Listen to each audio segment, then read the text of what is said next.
I'd like to welcome everyone to the regular scheduled board meeting of the President Board of Trustees of Village City Park, Cookeville County, Illinois, held on June 18, 2024, beginning at 6 p.m. Will everyone please stand for the Pledge of Allegiance? Pledge allegiance to the flag of the United States of America and to the republic for which it stands, one nation, under God, indivisible, with liberty and justice for all.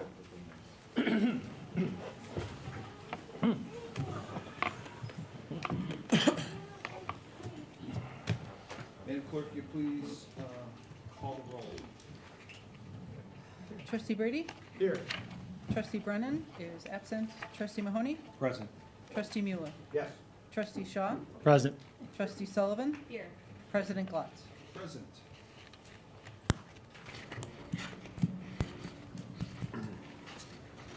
Can I please have a motion to move item number 23, public comment, to be considered between item number 14 and item number 15, which is the item related to Kratom, to hear general public comments as well as public comments related to the Kratom ordinance being considered by the board. I'll make that motion. I'll second. Thank you. Madam Clerk, call the roll. Trustee Brady? Yes. Trustee Mahoney? Yes. Trustee Mueller? Yes. Trustee Shaw? Yes. Trustee Sullivan? Yes. Motion carries. Thank you. Item 1B, can I have a motion to consider the approval of the agenda as written or amended? So moved. Second? Thank you. Madam Clerk, call the roll, please. Roll call for item 1B. Trustee Brady? Yes. Trustee Mahoney? Yes. Trustee Mueller? Yes. Trustee Shaw? Yes. Trustee Sullivan? Yes. That motion carries. Thank you, everyone. Next, we have item number 2. Can I have a motion to consider approval of the minutes of the regular village board meeting held on June 4, 2020? I'll make that motion. I'll second. Thank you. Madam Clerk, please call the roll. Roll call for item 2. Trustee Brady? Yes. Trustee Mahoney? Yes. Trustee Mueller? Yes. Trustee Shaw? Yes. Trustee Sullivan? Yes. Thank you. Motion carries. Next, we have item number 3. Receive presentations of the Tinley Park Business Spotlight, Advent and Alzheimer's Association, President Glotz, Clerk O'Connor, and Assistant Village Manager Anna Lippman. Clerk, could you go first, please? Advent, located at 17859 80th Avenue, is a nationally recognized pioneer in ENT medicine. They specialize in solutions for nasal blockage, sinus, snoring, and sleep apnea health concerns. The village is pleased to welcome Christopher Long.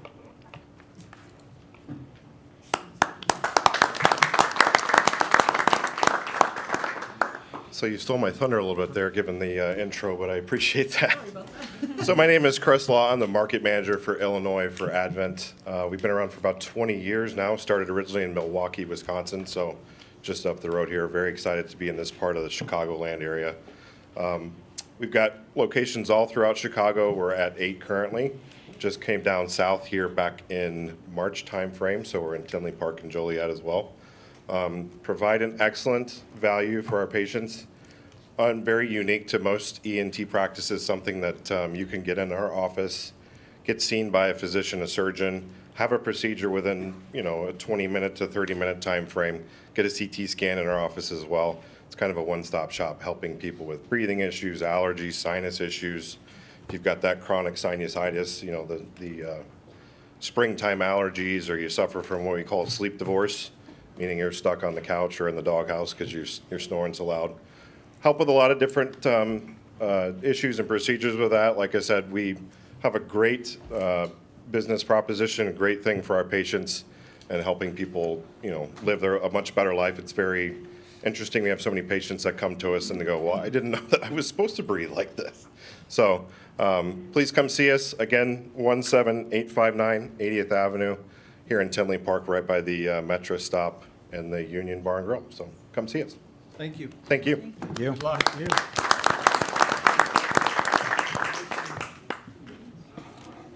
Anna? All right, I will take this Well, thank you, Mayor Glass. I am pleased to welcome Rebecca Santana, Walk to End Alzheimer's Manager for the Chicago region, in particular our region, and the leader of the Tinley Park Walk to End Alzheimer's Walk. As many of you know, we are or will be very shortly, but in the midst of becoming a dementia-friendly community, so we're excited to have Rebecca here and doing this within our community. Again, as many of you know, Trustee Brennan and I both have personal connections to this, so it's nice to have connections and individuals who are leading such efforts within our community. So with that being said, I just want to give a quick introduction for Rebecca. The Alzheimer's Association leads the way to end Alzheimer's and all other dementia by accelerating global research, driving risk reduction and early detection, and maximizing quality of care and support. So with that being said, Rebecca. Thank you so much.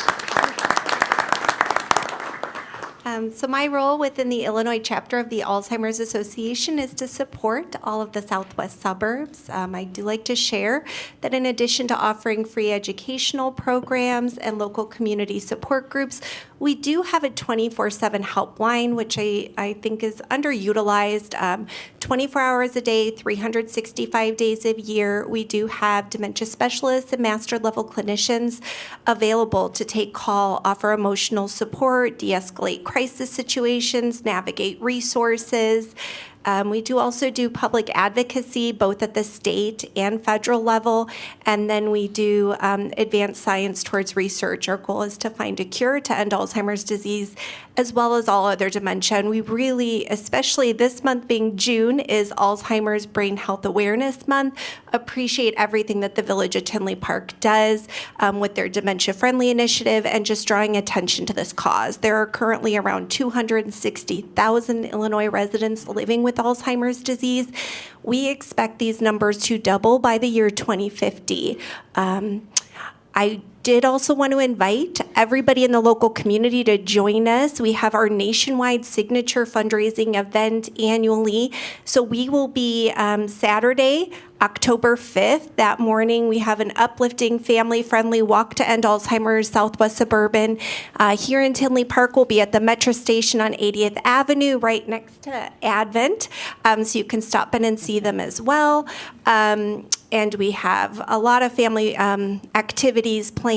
We call it the world's largest support group, where really it would be our hope that nobody goes through the journey of Alzheimer's disease alone, and that they know that the Alzheimer's Association is here to support them. So, thank you. Thank you.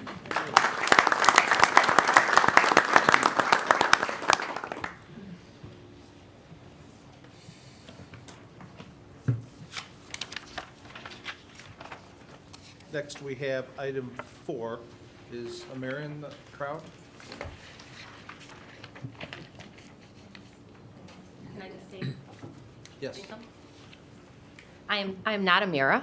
I am Wendy Bumpus, one of the assistant principals at Tinley Park High School. She is not here. It's kind of hard to compete with Summer, but I'm just here so that I guess to accept the recognition on her behalf, but we do definitely thank you to the village for the recognition, and she's an amazing young lady who definitely deserves the recognition, so just a little word. If we can, we'll, the board will vote on this, and then if you could take a picture with the board, that'd be fantastic. I'd be on her happy to. behalf. All right, thank you.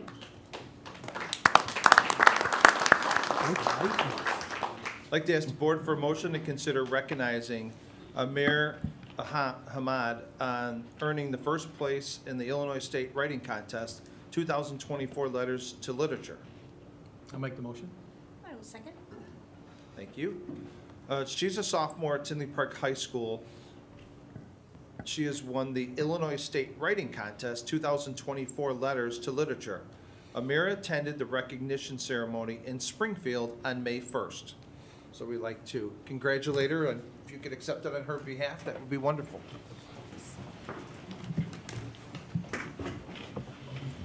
Thanks for wearing pants, Bill. They'll come down. They'll work their way up. Yes, I think so.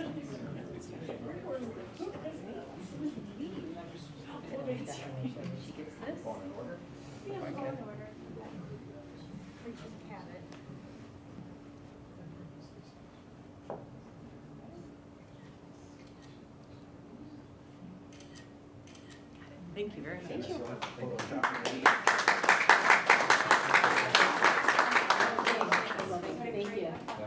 you. Appreciate the recognition tonight. Yes.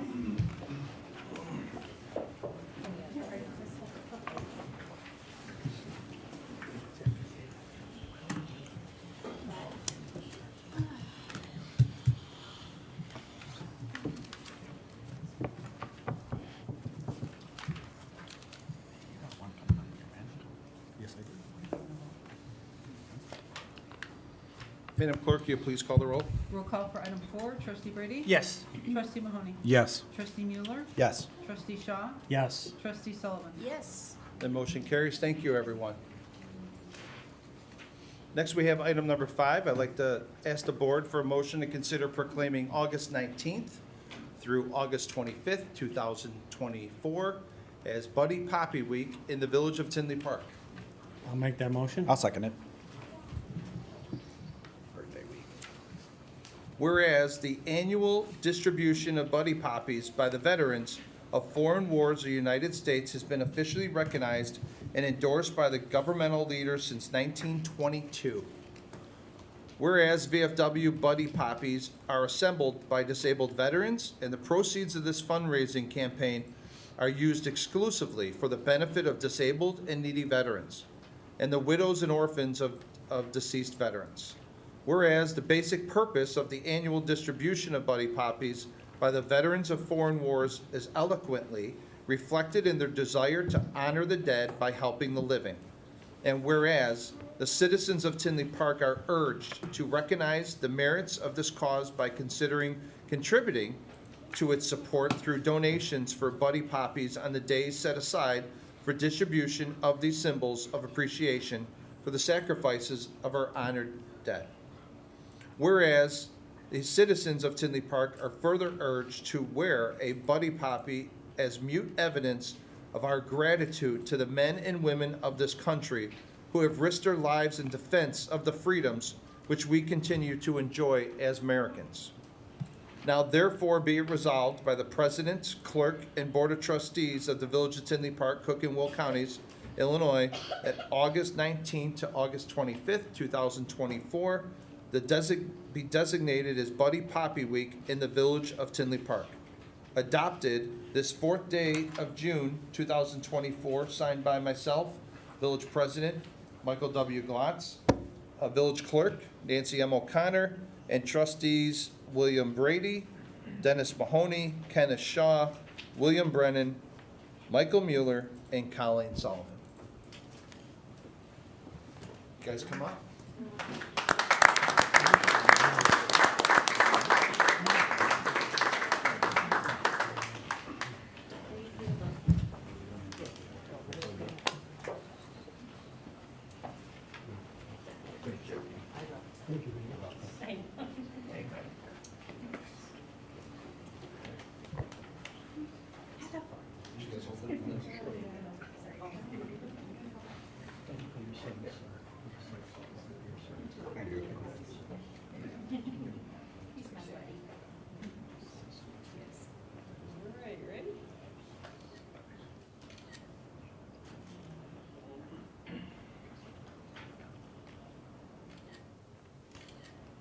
Thank you.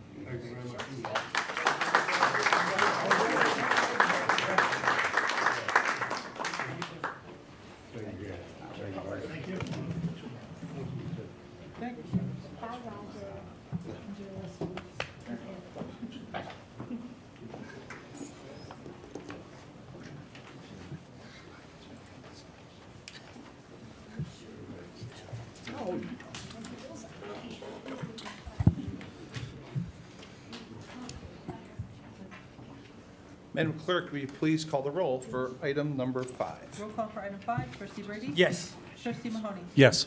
Trustee Mueller? Yes. Trustee Shaw? Yes. Trustee Sullivan? Yes. Motion carries. Item 6, Mr. Brady. Thank you, Mr. Mayor. I'd like to have the board consider a proclamation recognizing the contributions of St. Stephen Deacon and Martyr Catholic Church has made to the Village of Tinley Park on its 25th anniversary here in Tinley Park. So moved. I will Go second. ahead. Go ahead, Bill. Thank you. Whereas on November 1, 1999, Father Jay Finnell, the founding pastor, Deacon Joe Sutcup, and Ken Zawoski, and Administrative Assistant Karen Opel opened up the new parish in Tinley Park in a home on Mellow Drive. Whereas the first month, 70 families registered as members of the new parish and began the weekly routine of picking up the materials needed for Sunday Mass from the garage of the parish house and taking them back and forth to Prairie View Junior High School, where the Sunday Masses began. And whereas after several months, Cardinal George approved the name of St. Stephen's Deacon and Martyr for the new parish. In the fall of 2000, St. Stephen's began religious education program using rooms at Victor J. Andrew High School with just over 200 students in the program. Whereas the fall planning began to work towards building a parish facility at 175th Street and 84th Avenue. The site included the church, the parish office, and meeting room wing. Ground was broken for the parish facilities in August of 2001. Cardinal George dedicated our church on November 24th, 2002. The completion of the parish center happened in 2018 to complete the vision of the original site plan.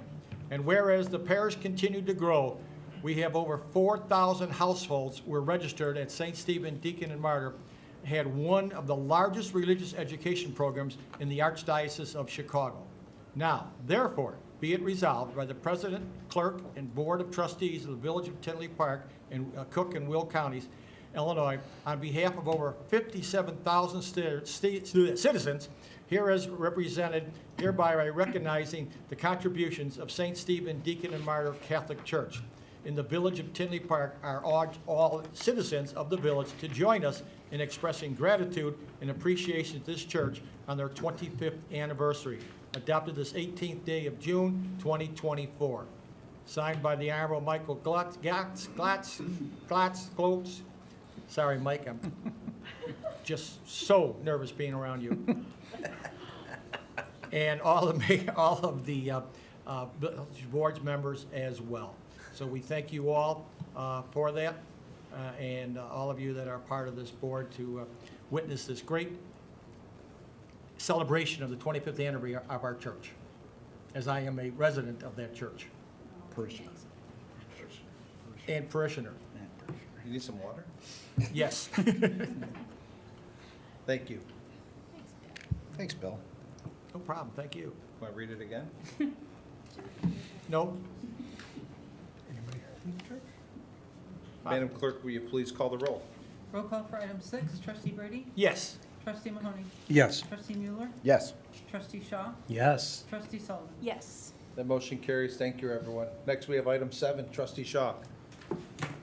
Thank you, Mr. Mayor. I will make a motion to consider adopting resolution 2024-R-078 declaring June 23rd through June 29th, 2024 as Municipal Treasurers Week in the Village of Tinley Park. I'll second that motion. Go ahead, Ken. Thank you, trustee Mueller.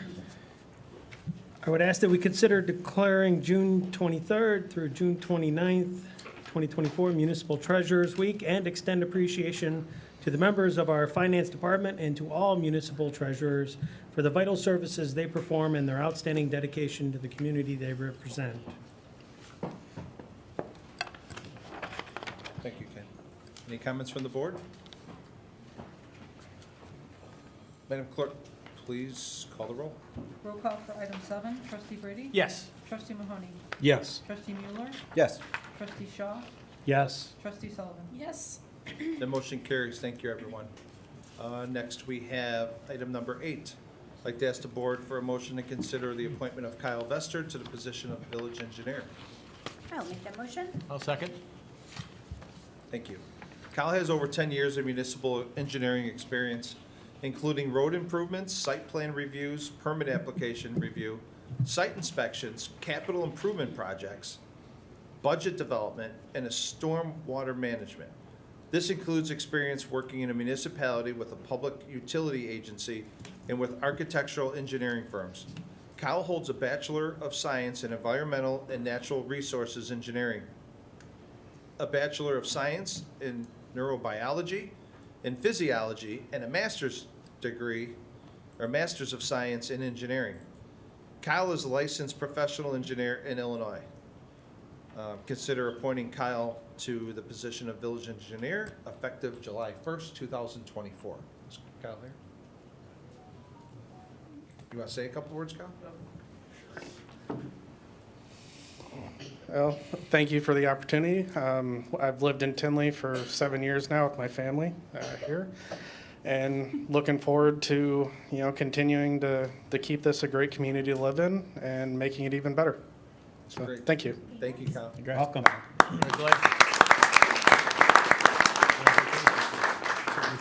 Need another water?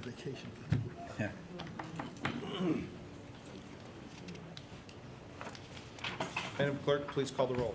Roll call for item 8, trustee Brady? Yes. Trustee Mahoney? Yes. Trustee Mueller? Yes. Trustee Shaw? Yes. Trustee Sullivan? Yes. The motion carries. Thank you, everyone. Next, we have item number 9. Does anyone want to table that?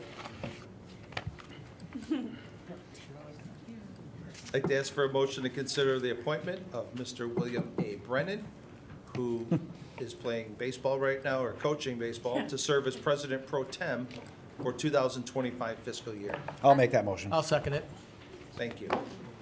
Consider concurring with the recommendation of President Glotz and appoint William A. Brennan to the service as President Pro Tem for 2025 fiscal year. Any comments? Nope. Just say Bill did a, Great job. Sorry. go ahead. No, I say the same thing. He's done a great job, so happy to, Reward him. yes, absolutely. He did. More importantly, I hope Rory and Owen win tonight. yes, that's The right. rest There's of the team. playoffs today. First Good playoff luck, game. Brennan boys. So good luck, Billy. Madam Clerk, please call the roll. Roll call for item 9, trustee Brady? Yes. Trustee Mahoney? Yes. Trustee Mueller? Yes. Trustee Shaw? Yes. Trustee Sullivan? Yes. That motion carries. Thank you, everyone. Next, we have item number 10. I'd like to ask the board for a motion to consider the following commission appointments for the 2025 fiscal year. I will make that motion. I'll second. Thank you. Everyone has all of the appointments. Does anyone have any questions about any of the appointments that are in front of you tonight? No? Let the record reflect there are none. Madam Clerk, will you please call the roll? Roll call for item 10, trustee Brady? Yes. Trustee Mahoney? Yes. Trustee Mueller? Yes. Trustee Shaw? Yes. Trustee Sullivan? Yes. That motion carries. Thank you, everyone.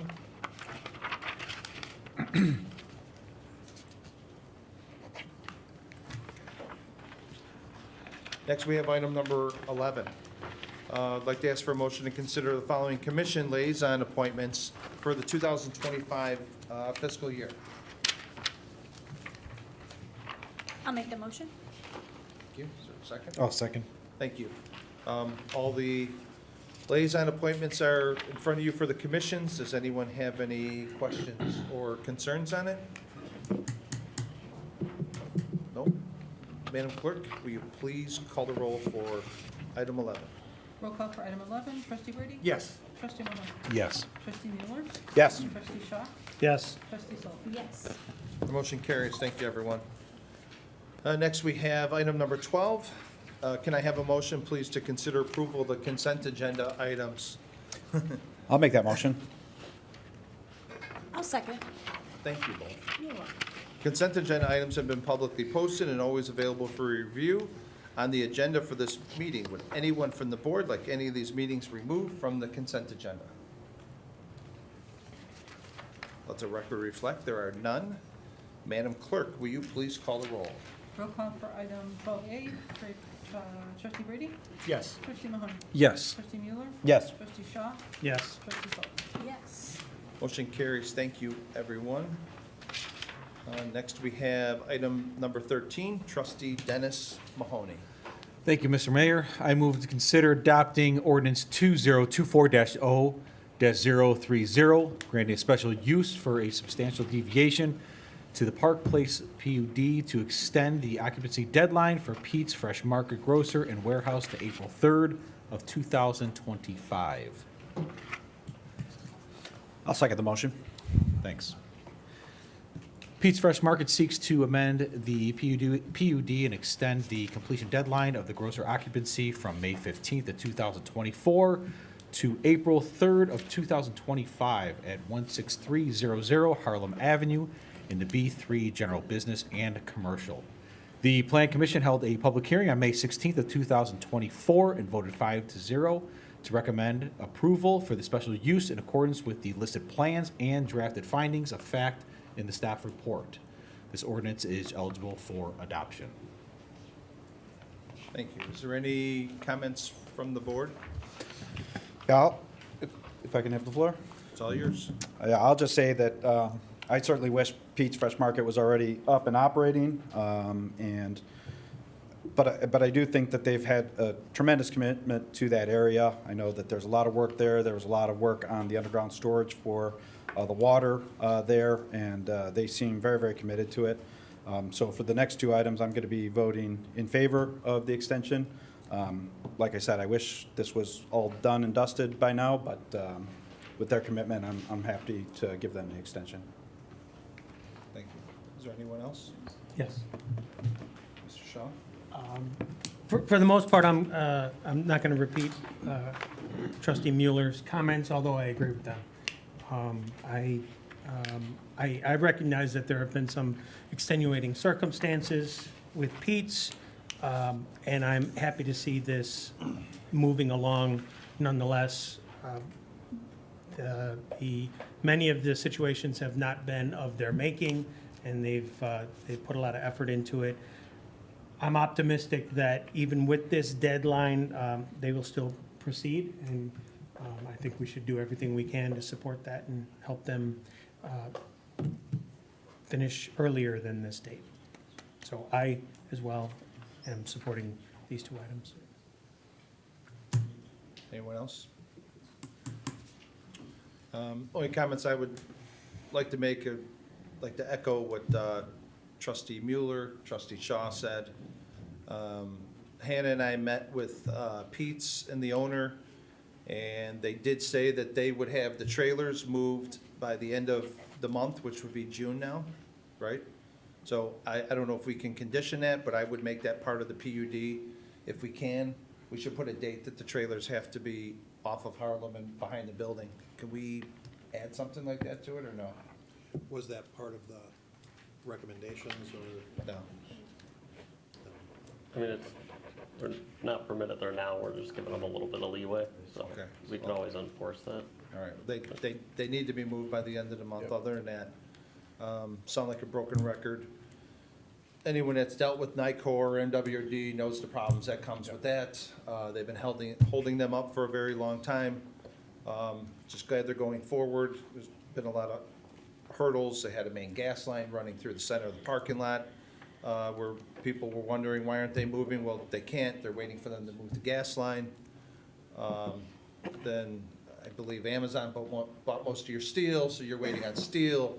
They're buying stuff all over the place from different vendors that they've never bought before, so it's kind of, I would say it's been an unusual build, is probably the proper term.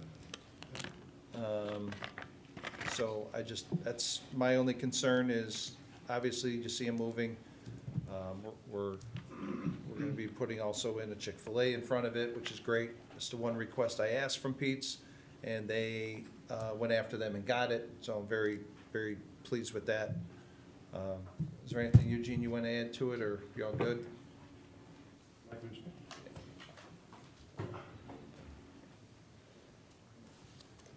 Hello, everybody. As Mayor mentioned, we're moving forward quite expeditiously now. Steel's going up. We've got glass coming in right behind it. Masonry's going up at the same time. We anticipate finishing our our civil work in about 2 weeks, and then we'll just get back on the lot and start our curbs and asphalt on the back of the building, on the north side of the building. So that's going to clean up a lot of areas. With the trucks, I know it's a point of contention, so we're going to start to move those as best as we can around the back and side of the building, and we'll also proceed to put them in the main lot until our back lot is complete. And that back lot, it's going to be back lot, we're looking at about end of July, weather permitting. We did have a rough spring with a lot of rain. That slowed us down a little bit, but we're pushing forward. Great. If you have any questions, I can. Good luck for the future. Yeah. Hurry. Everyone's really waiting for this one. Yeah. So, it's been amazing, the past like 3 weeks that I've, drove by how much has been, built in the past 3 weeks. It's just, it's Yeah. amazing how Yeah. you can see progress now. It's Good weather, it goes well. Yeah. Anything else from anyone huge. before he takes a seat? Nope. Thanks, Eugene. Well, thank you for your Appreciate consideration. it. Thank you. You got an applause. Everyone See wants how to they, Jimmy, sit. see how they How vote. popular are. Tell Jimmy you need a raise. Anyone from the public here to comment on item 13? Madam Clerk, please call the roll. Roll call for item 13, trustee Brady? Yes. Trustee Mahoney? Yes. Trustee Mueller? Yes. Trustee Shaw? Yes. Trustee Sullivan? Yes. The motion carries. Item 14, trustee Mahoney. Thank you. I move we consider adopting Resolution 2024-R-072, approving the second amendment, to the tax increment financing redevelopment agreement with the 159th and Harlem TIF District between the Village of Tinley Park and 163rd and Harlem LLC for property at 16300 Harlem Avenue, which is Pete's Fresh Market. I will second that. Go ahead, Dennis. Thank you. The petitioner was approved for the redevelopment agreement on July 20th of 2021. That included certain TIF incentives. The agreement was previously extended due to the addition of the Chick-fil-A and the other supply chain setbacks. The site is currently under construction, but due to the delays, a second extension of the substantial completion date is requested to April 3rd of 2025. This item was reviewed at the Committee of the Whole held on June 4th of 2024. This resolution is eligible for adoption. Thank you, Mr. Mahoney. Anyone from the board have any comments? Item 14. And again, in the discussion item, Chick-fil-A also put a setback to bring them in. There was a lot of changes that had to be done. So I think the exchange we made for extending time to bring a Chick-fil-A will be Well worth it. rewarded really well for the community to have Chick-fil-A. So thank you, everyone. Any comments from the public? Any comments from Eugene? On Chick-fil-A, everything's moving timely, so as soon as we get our NWID permit, we're gonna be ready to crack on that. I'll be coming back into the village with the Panera Bank for the other parcels. That's currently where our trucks are sitting now. And we're just locking that down. We hope to get both of them in timely. Cool, thank you. Madam Clerk, please call the roll for item 14. Roll call for item 14, trustee Brady? Yes. Trustee Mahoney? Yes. Trustee Mueller? Yes. Trustee Shaw? Yes. Trustee Sullivan? Yes. Thank you, motion carries. So now we have item number 15A, which will be public comment from the motion we made earlier in the meeting. So I just thought it was fair for anyone that was here speaking in favor of or not in favor of the Kratom topic, that they had an opportunity to speak public comment beforehand and go from there. Before we get to public comment, a lot of new people I haven't seen, just make sure that they know, the rules and how they work. A person shall be permitted to speak upon being recognized by the chairperson. Each person shall be permitted to speak once during the meeting. They may speak at either the agenda item, up for adoption, or during the public comment item. Public commenters are limited to 6 minutes. The total time allotted for public comment for the meeting is 60 minutes. The board will not necessarily respond to public comments. The chairperson shall preserve order and decorum. Anyone that engages in threatening or disorderly behavior when addressing the board shall be deemed out of order by the chairperson, and their time cease to address the board at the meeting. So we just ask everyone to keep order and decorum, and we'll go from there. And then Laura will keep track of the time. It is 6:35. So Item 15A, public comment. Anyone like to make a public comment?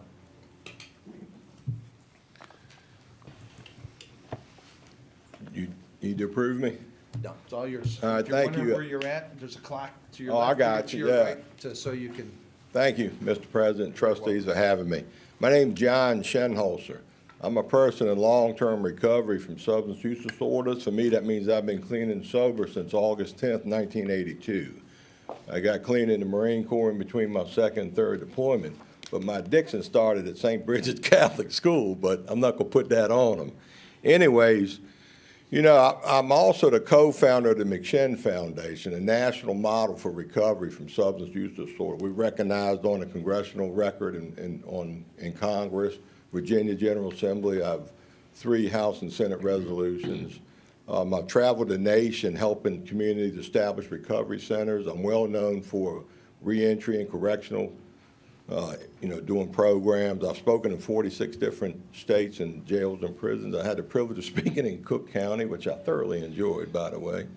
But, a few years ago at our recovery center, Kratom came up on our drug testing. So I did due diligence and I investigated it. And what I found out in the last 10 years is this. Number one, we did a survey 7 years ago. We took 30 addicts on fentanyl off the street, put them in sober living for a week at no cost, and we gave them Kratom, because I wanted to see if it actually worked to alleviate the pain associated with detox. 29 out of 30 of those people successfully detoxed in 1 week off of opiates using Kratom.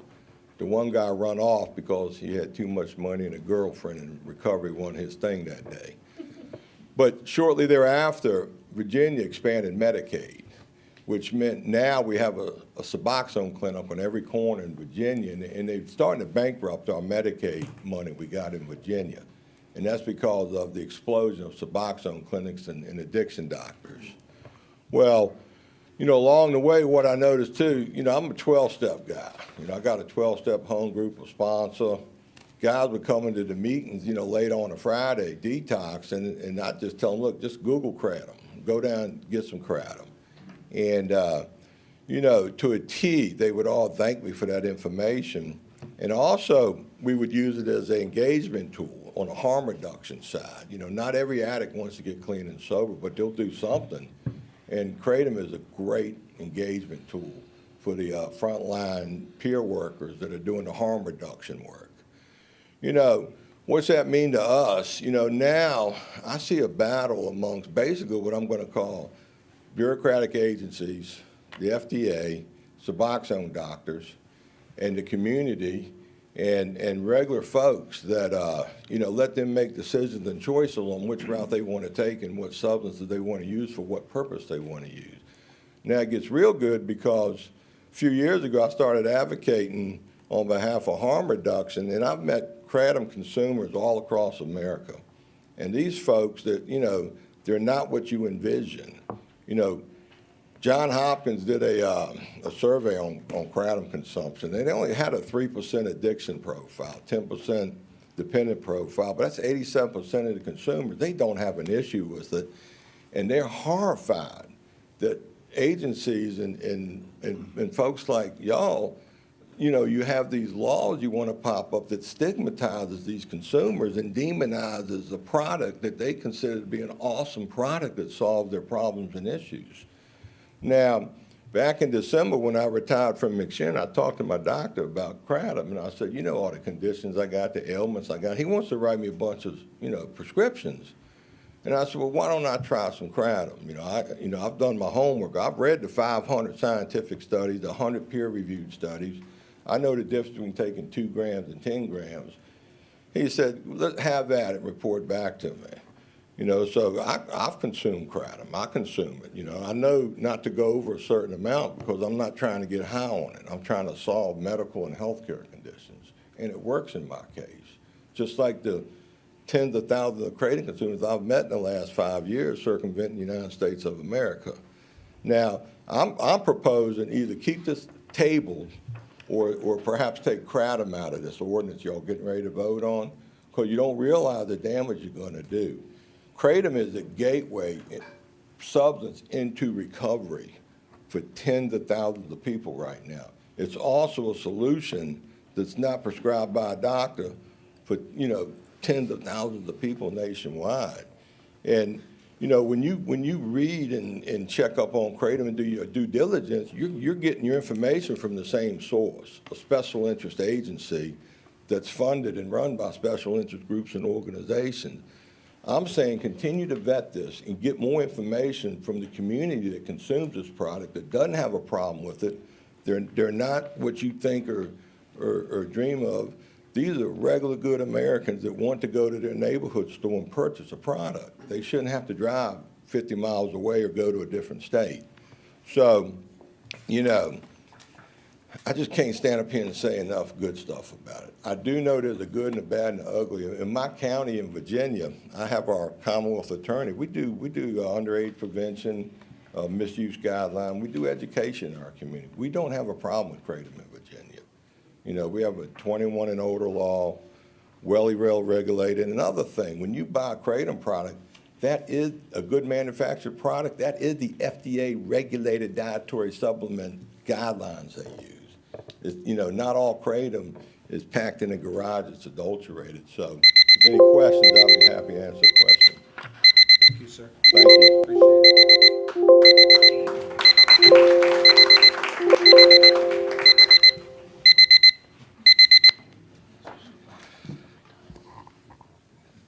Good evening, and thank you to the Village of Tinley Park for allowing public comment again on this issue this evening. My name is Ryan Burrows, Executive Director of the American Kratom Association.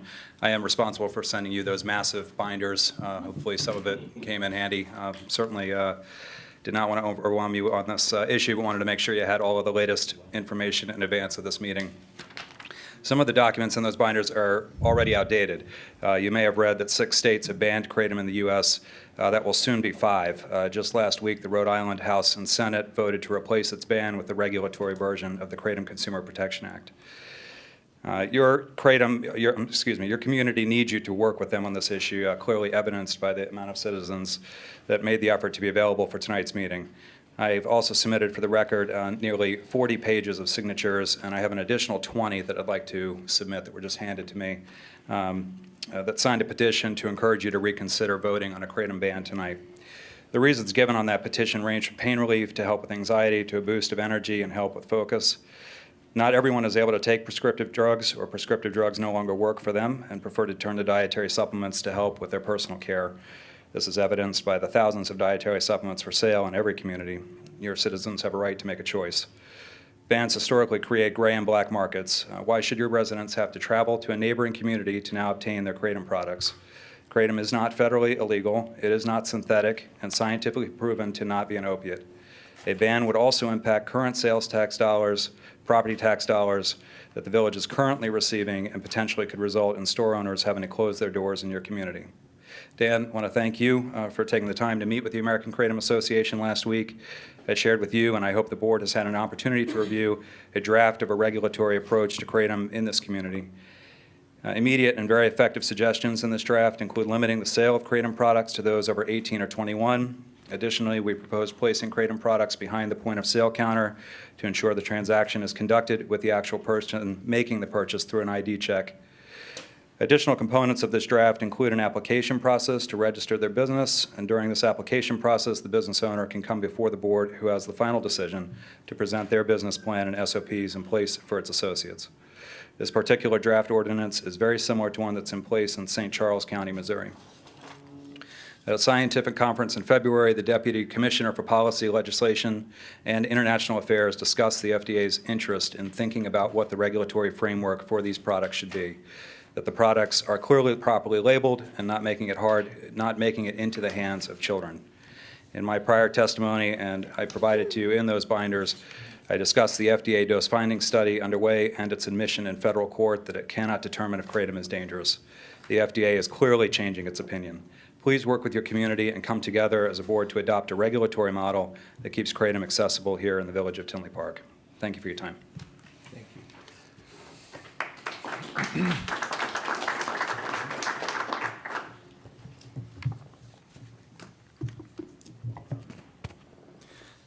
Thank you, Mr. President, village trustees, for the opportunity to speak. I am here today with concerned local business owners, industry leaders, and citizens of Tinley Park to point out problems and to offer sensible win-win solutions for all. To start, we have an unregulated drug that is being sold in Tinley Park and across the state of Illinois. 2, there currently is no law in Illinois or in Tinley Park to restrict the sale of these drugs to minors. 3, the state of Illinois, especially, and somewhat the village of Tinley Park, could always use more revenue. So what can we do? First, allow me to introduce myself. My name is Charles, and I'm with the Illinois Hemp Business Association. We are a not-for-profit that advocates for strict and sensible Delta hemp regulations at both the state and municipal level across Illinois. I'm also the managing director of the Council for the Safe Regulation of Delta Hemp Products, a PAC, or political action committee, that has been involved in passing sensible state and municipal regulations around Delta hemp, and when necessary, we've collaborated in obtaining injunctions against unconstitutional Delta hemp bans in the state of Maryland, Texas, and Arkansas. Now, I want to emphasize that we must do something about Delta 8 and other unregulated Delta hemp and CBD products now. Personally, I've been working with the industry and government officials across the state of Illinois for regulations for the better part of 4 years, and I believe it's time to act now.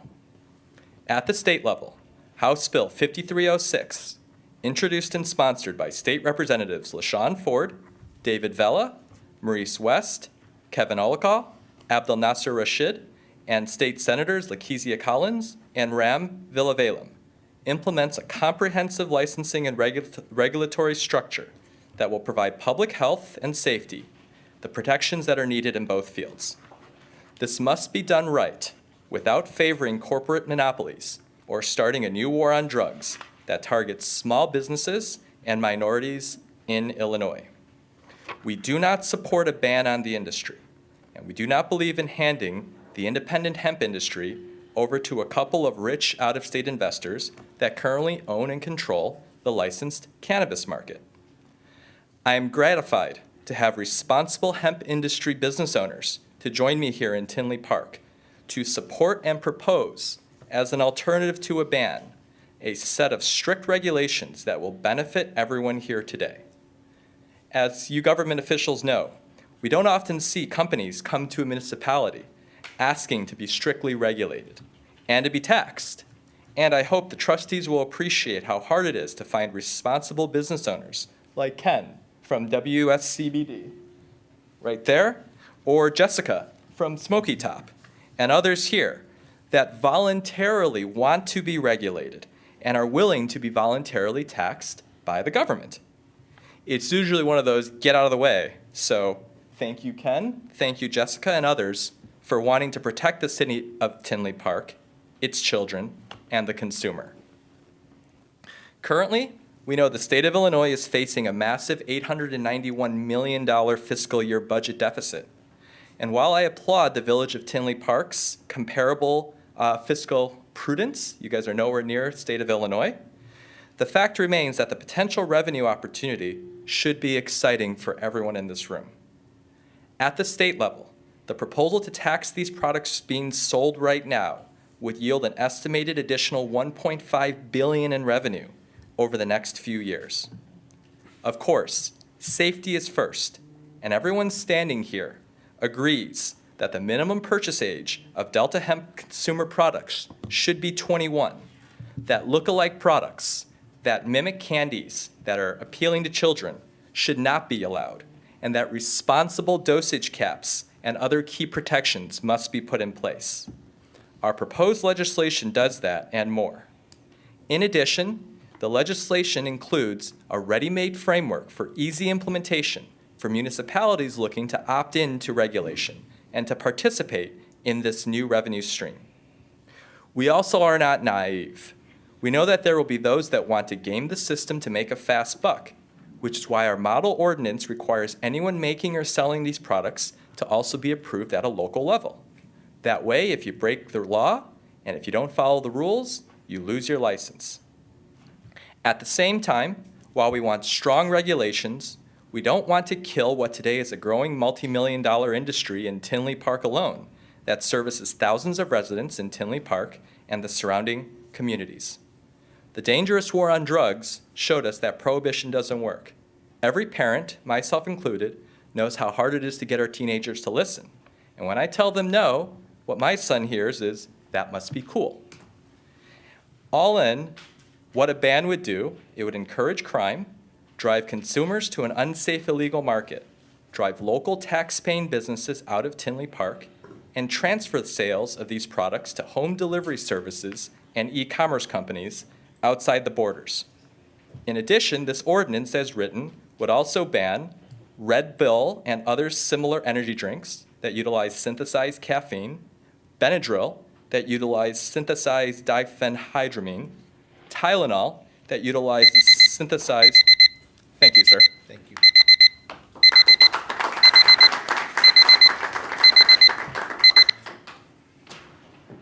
Good evening, members of the board. My name is Craig Katz. I am the Manager of Government Relations and Compliance for CBD Kratom. We are the largest privately owned CBD Kratom company in the United States. We have over 60 stores in 5 states, and we employ over 600 people. We are an industry leader in this business, and we are very much in favor of regulation. Our stores voluntarily restrict customers to 21 and over.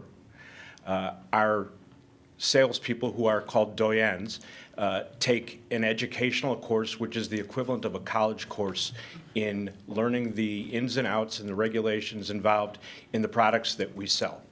We do not sell products that are marketed to children or that look like they should be marketed to children. The people who have spoken previously have all made really, really good points. Something I want to share with you. Last week I sat through several hours of testimony in the Texas State Senate, and there were literally hundreds of people testifying over several hours. Amongst those were many, many dozens of veterans of our military. And to a person, man and woman, they all testified to the fact that Kratom and CBD products were very helpful to their managing of PTSD, of the injuries that they had incurred while service of our country, and basically getting through their other issues, readjusting to society. It's really important to recognize the fact that the people who use these products are, by and large, people like us, people like you, who have issues that they have not found another way of getting through. There is no illegality involved in it. There are 22 states in the United States that regulate kratom in some way, shape, or form. As was said previously, only 5 of those have found it to be illegal. It is an expanding area right now, and we expect that more regulation will take place. We are in favor of regulation, and we wholly support the idea that this village will hopefully listen to all the testimony of all the different people who are coming here and take that into consideration, because the biggest issue with these products right now is a lack of education. A lack of education by public officials, a lack of education by the general public. And so we want you to study the issue, to take everything into consideration, read the articles, do your due diligence. And I think when you do that, you're going to find that this is a product that helps so many people and should not be taken out of the public interest. Thank you.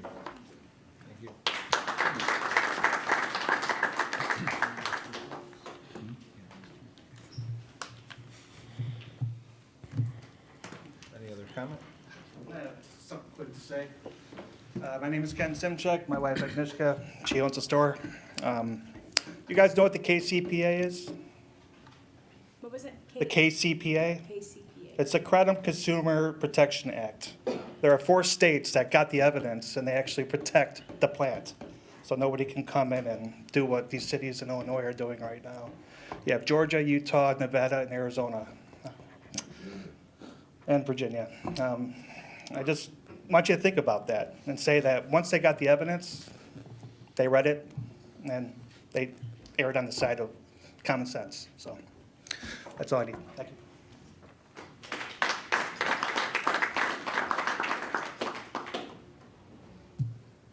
Any other public comment?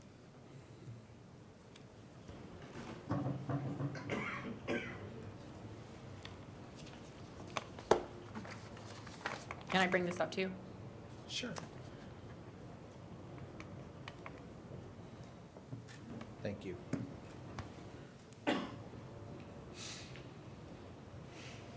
Hi, I'm Susan Eppard, and I'm here today because my son Matthew died at 22 years old from Kratom. And I'll circle back around to that. I'm a member of the Kratom Danger Awareness. Approximately 700 of our members have lost loved ones to Kratom death. There is a Reddit group called Quitting Kratom that has over 43,000 members. Most are various stages of Kratom addiction, and the common theme is it's a nightmare to get clean from Kratom, with the withdrawals being comparable to heroin and other opiates. And the FDA did not conduct dose finding study. They did fund the study, but they did not conduct it. And the study is likely to determine if Kratom has potential to become a pharmaceutical. The FDA studies are not being conducted for the highly addictive drug Kratom to be sold out of gas stations next to the candy bars with an unlimited supply to the consumer. I spoke with the FDA regarding my son's death, and they have also spoke to many others about their loved ones' Kratom deaths. They are fully aware that people are dying from Kratom and are gathering information about the manufacturers of Kratom. Over 95% of Kratom is from Indonesia, illegally imported into the United States. And Indonesian leaders freely admit that their Kratom is usually contaminated with bacteria and heavy metals due to no regulation. The American Kratom Association has 40-plus Kratom dealers on their website, several of which are involved in wrongful death lawsuits. The FDA's website shows that 6 of these Kratom dealers' products tested positive for unsafe levels of heavy metals. My perfectly healthy 22-year-old son, my youngest of 6 children, was using Kratom because he believed the lie that it was as safe as coffee because it was related to the coffee plant. It caused him to have a seizure, go into cardiac arrest, and die right there on his kitchen floor in front of his girlfriend. His autopsy read, toxic effects of mitragynine, an alkaloid found only in Kratom. His toxicology showed he had no prescription drugs, no street drugs, nor no alcohol in his system when he died. And this has completely not just taken my son's life, but it's destroyed my life and my other children's lives. Any questions? This is my son, Matthew. I'm sorry for your loss. Sorry for your loss. Thank you. Thank you. Thank you. Thank you.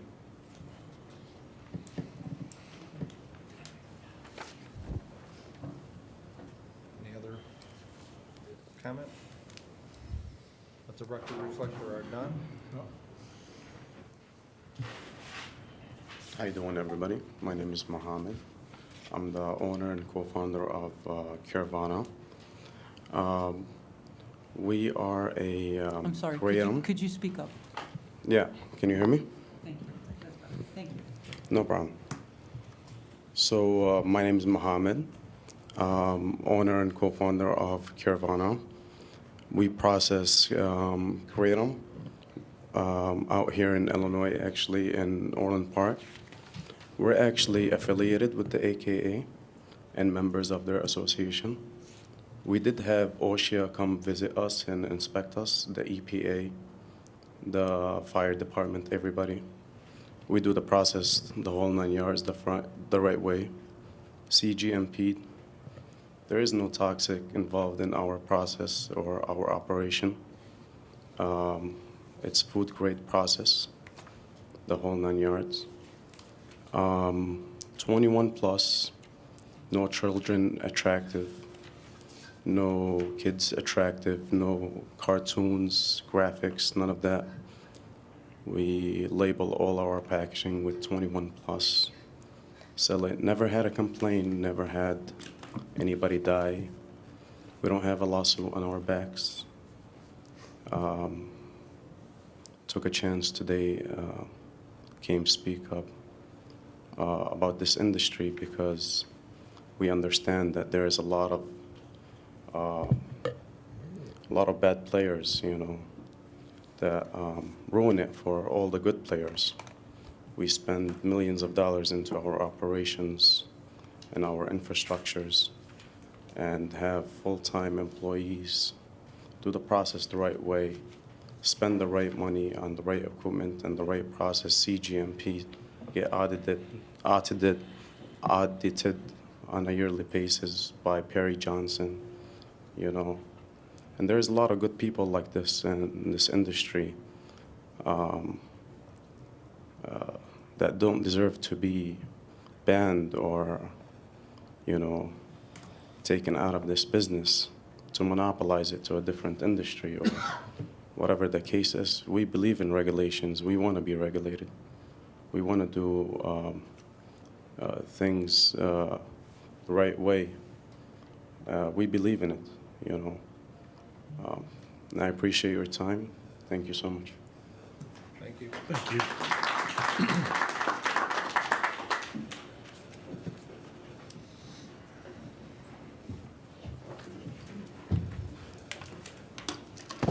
How you doing? My name is Dan Kaminsky. A former resident of Tinley Park. My mom still lives in Tinley Park. Graduate of Victor J. Andrew. I have two daughters, 20 years old and 21 years old.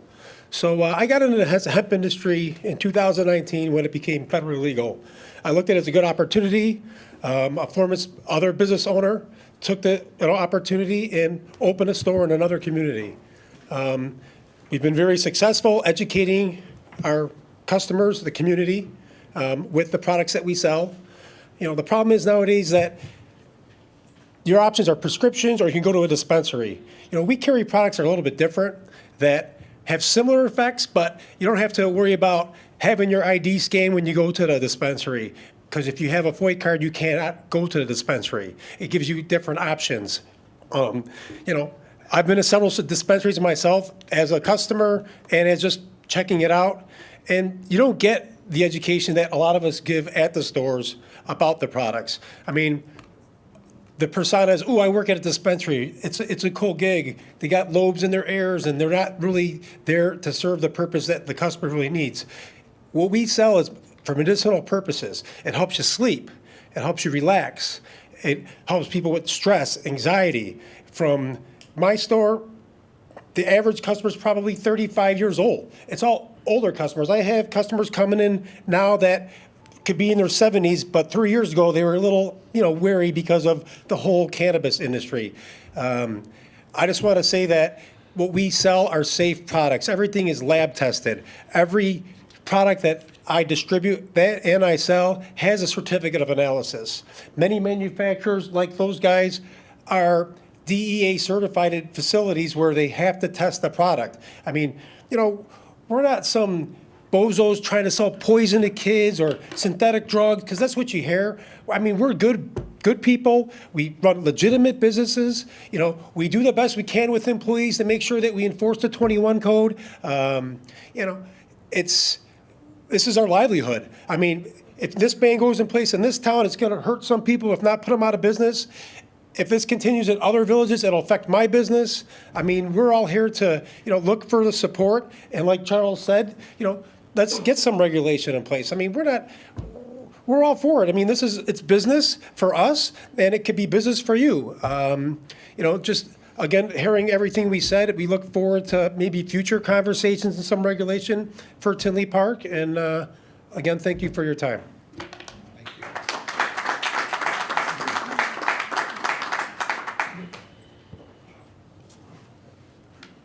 Good evening. I'm actually not an owner. I don't own a business. I live in Orland Park. When Orland Park banned Kratom and CBD. Basically, I start coming down to Tinley Park. 2 years ago, I was diagnosed with RA, rheumatoid arthritis. I tried literally every medication out there, and I started CBD and Kratom. And my life didn't get better. I couldn't open a bottle of water. My wife used to open the bottle of water for me every night so I could take my med in the morning. And technically, whatever, I've been listening to the business owners and I've been listening to, I'm sorry for your son. Technically, it's just like any kind of use. I take depression medication. If I'm gonna take 5 pills of Xanax, obviously something is gonna happen to me. And if I follow the rules and I follow the steps of the package of a Kratom or CBD, nothing's gonna happen to me. I'm just trying to be fair and say how I feel about listening to those guys and listening to, sorry for your son. I know it's really sad. I have 4 daughters, they're teenagers, and technically I always try to guide them and advise them what's right and what's wrong. And that's all I want to say. You know, I came to this meeting just to hear that out. I hate to go somewhere else, down to Mokina or Frankfurt. I'm not really sure what the next town is, but I live right on 167, 108, and my closest spot right now is 183rd, that I come and get my products from them. I mean, even when you go to Walgreens or CVS, you're gonna see CBD products, which I used as well. So that's all I want to say, guys. Thank you. Thank you.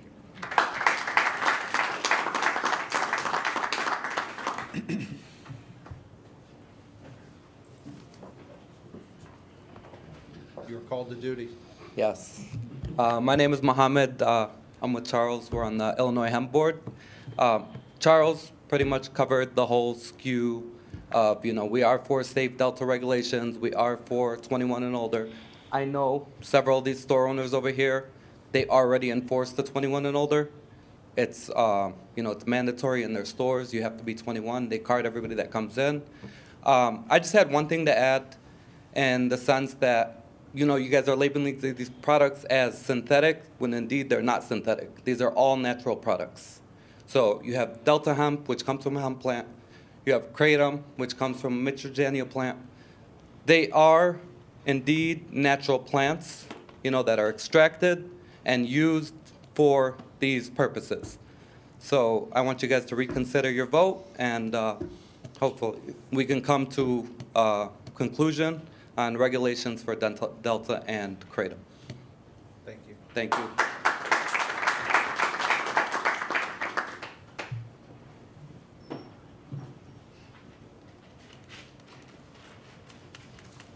Hi, my name is Jessica, and I am a local smoke shop owner here in Tinley Park. I did speak at the last meeting, and you guys heard me, so I don't want to take too much time. I would like to give other people who haven't had a chance to speak that opportunity as well, but I would like to say that the majority of our stores barely survived the pandemic.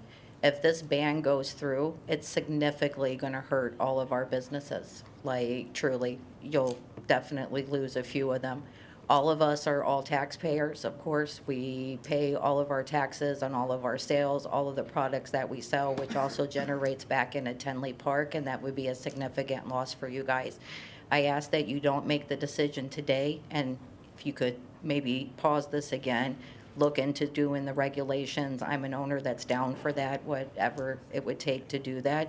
And if I could just ask the other business owners that are in the room that if you don't want to speak, if you could just raise your hand to show that you are an owner in Tinley and here present in support of this, I'd appreciate it. And that's it. Thank you very much. Thank you.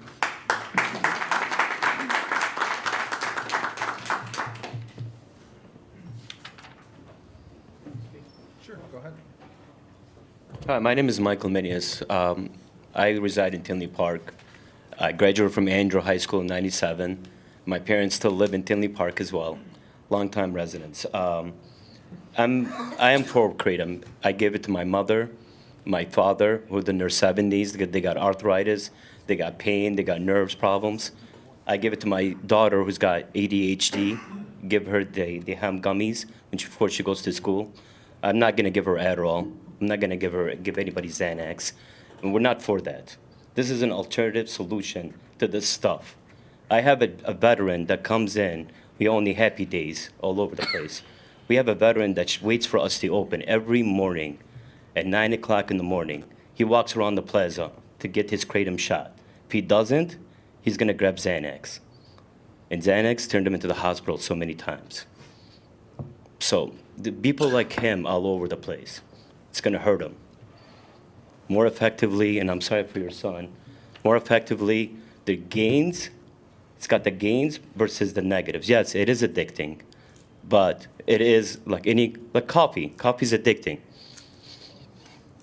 Correct? If you stop drinking coffee, you're gonna go through withdrawal. It affects different people differently.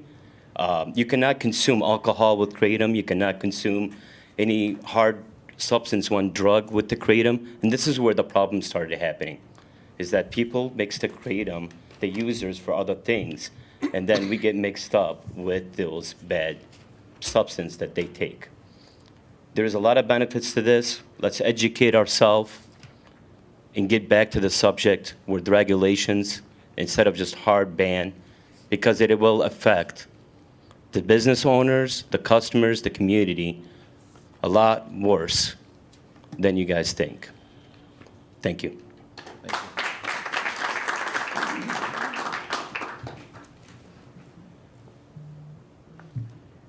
comment? Let the record reflect there are none. We'll move on. Thank you, everyone, for your comments. Appreciate it.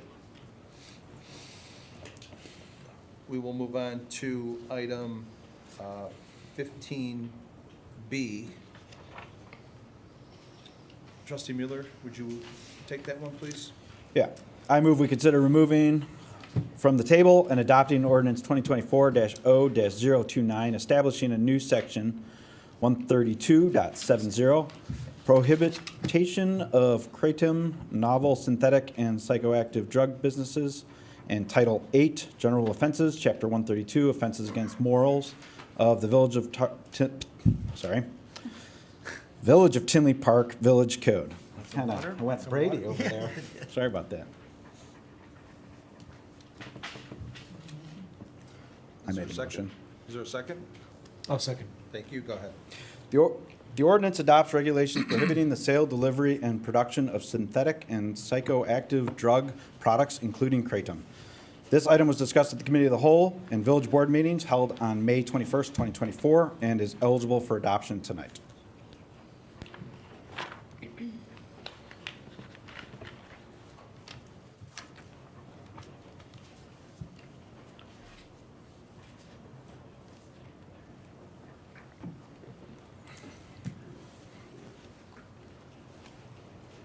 You done, Mike? Yeah, sorry.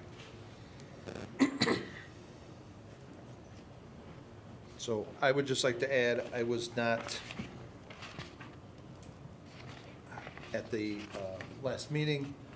On May 21st, 2024, Village Board heard public comment related to an ordinance that was being considered related to the sale of Kratom within the village. After the item was placed on the agenda, I and my fellow board members were sent numerous emails from persons signing the praises of Kratom. However, board members also heard complaints and horror stories related to those using Kratom. At the meeting, numerous people shared their perspectives on Kratom sales and use. Board members asked questions. Many people expressed concerns regarding the fact that this substance is unregulated and that without proper pharmaceutical advice, the use of Kratom would negatively interact with other prescription or over-the-counter drugs. Relatedly, one proponent of Kratom, who I don't see here tonight, that also works for one of the business owners, stated that she often advises her customers on possible drug interactions. That's concerning to me because I have serious reservations about a non-pharmacist, unless she was a licensed pharmacist, advising the public on potential drug interactions. This highlights the overall concern with Kratom that's not regulated in any manner. I also recognize that it appears that for some people, the use of Kratom is extremely helpful for certain medical and addiction conditions, which we just heard from one gentleman. However, all these things considered, there's no definitive guidance from the federal or state government other than to limit the sale of Kratom to those that are 18 years of age or older. Those supporting Kratom will tell you that the Food and Drug Administration has it out for them for some reason, that the FDA has disparaged Kratom sellers and users. However, the village is simply concerned with the safety of its residents and visitors. Having an unregulated item be sold within the village could harm a person if they are taking certain other medications or they take too much Kratom. It's very concerning to myself and the board, regardless of any possible underlying motivation of the FDA. All that being said, from what I understand, the village board has, I believe, to be 3 options. 1 is to pass the ordinance as it's written. 2 is to deny the ordinance as it's written. Or 3, the other option, you could also table it to a further meeting to try and amend it. So I'll let everyone else speak before I actually make further comments on that, but that's how I see it. You have 3 options, and I read my statement because I wasn't at the last meeting on my thoughts on Kratom, but I'll add more later. Trustee Shaw? Thank you, Mayor Gladson. Thank you for your comments. Up front, I just want to tell the folks who spoke tonight and everyone who sat and listened that I, for one, appreciate the civility and the decorum that went on here. It was much appreciated, even, with having a crowd full of largely advocates, and you feel passionately about this topic. You were respectful. So I'm going to put that out there. That doesn't always happen, so I appreciate that. I do want to say, while they were rather voluminous, I did read through the binders. They're about that thick, and I spoke to a couple of the other folks on the board one-on-one, and I know that others have read through them as well. So I want to assure you that we didn't just, kind of throw them away. We actually did our due diligence and read what was presented to us. I'm going to run through a couple of points here that I have. First and foremost, it's been mentioned several times here about federal and state action and inaction. That's a big part of where I'm coming from on this topic here. I don't personally believe that this is the regulatory aspect of it is something that's really appropriate at the municipal level. I think this is an unregulated product, although legal, and coming at it from the perspective with the draft ordinance and draft legislation that you had there, I personally don't think that is the proper approach. I'm viewing this from really a different vantage point, and that is setting the proper tone in the business community for the village of Tinley Park. As elected officials, we have a duty and obligation here to build and to protect a certain environment within our community. Whether people agree with that or not, that is what we're in part elected to do, and that's the window that I'm looking through, as opposed to whether we as a board should be getting involved in whether or not it should be regulated. The bottom line is, it's not a regulated product. And that brings me to another point. There were many comparisons that were made here this evening, comparing it to other products such as pharmaceuticals or even products sold at the dispensaries. whether you are in favor of those or not, those are regulated products, and they are legal at either the state and/or the federal level. So the comparison to those products is not really on point there. A couple other points I wanted to mention. It was brought up about the Kratom Consumer Protection Act as well. That's not something that, in my opinion, a municipality should be getting involved in. If there were such action taken at the state level, we'd have something to point to. And we'd have something, we might not even have a choice. It might be handed down to us, if they took away home rule, as that has happened to us recently. And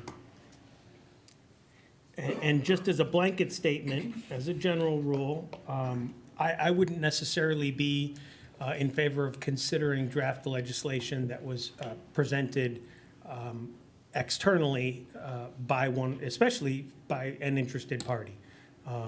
Right or wrong, attorneys work for the board and by extension, the people at Tinley Park.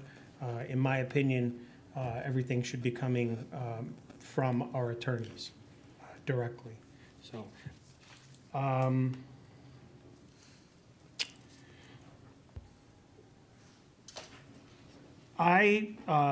in responding to Mayor Glotz's laying it out about what our choices are this evening, we can either pass, the ordinance can either pass, fail, or we can table it. I am not in favor of tabling it.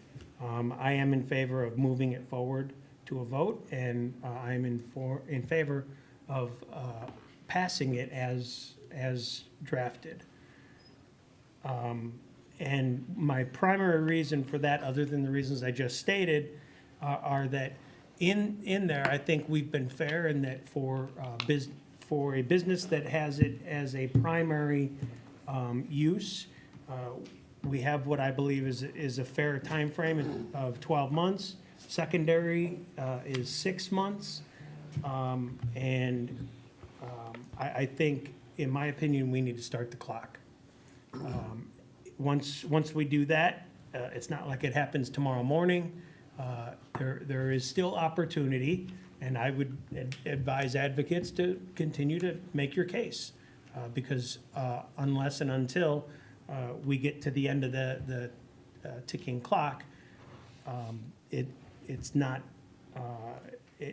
final, and we can always reconsider something down the road if the state takes action, if the federal government takes action. Last point I want to make, much like I was saying, the comparison to regulated products is a little bit unfair. I will just say, as a veteran, I don't appreciate when veterans are brought in as kind of a blanket statement that, veterans this. That's anecdotal evidence. It's fair if we had some veterans, and I think we had at least one came up and giving your own testimony. I think that's fair. But anecdotal, saying these veterans this, these veterans that, I don't think it's appropriate to be using veterans, whether you're an advocate or an opponent. I just don't think that that's appropriate. Thank you. Trustee Mahoney? Thank you for the time. Trustee Mahoney?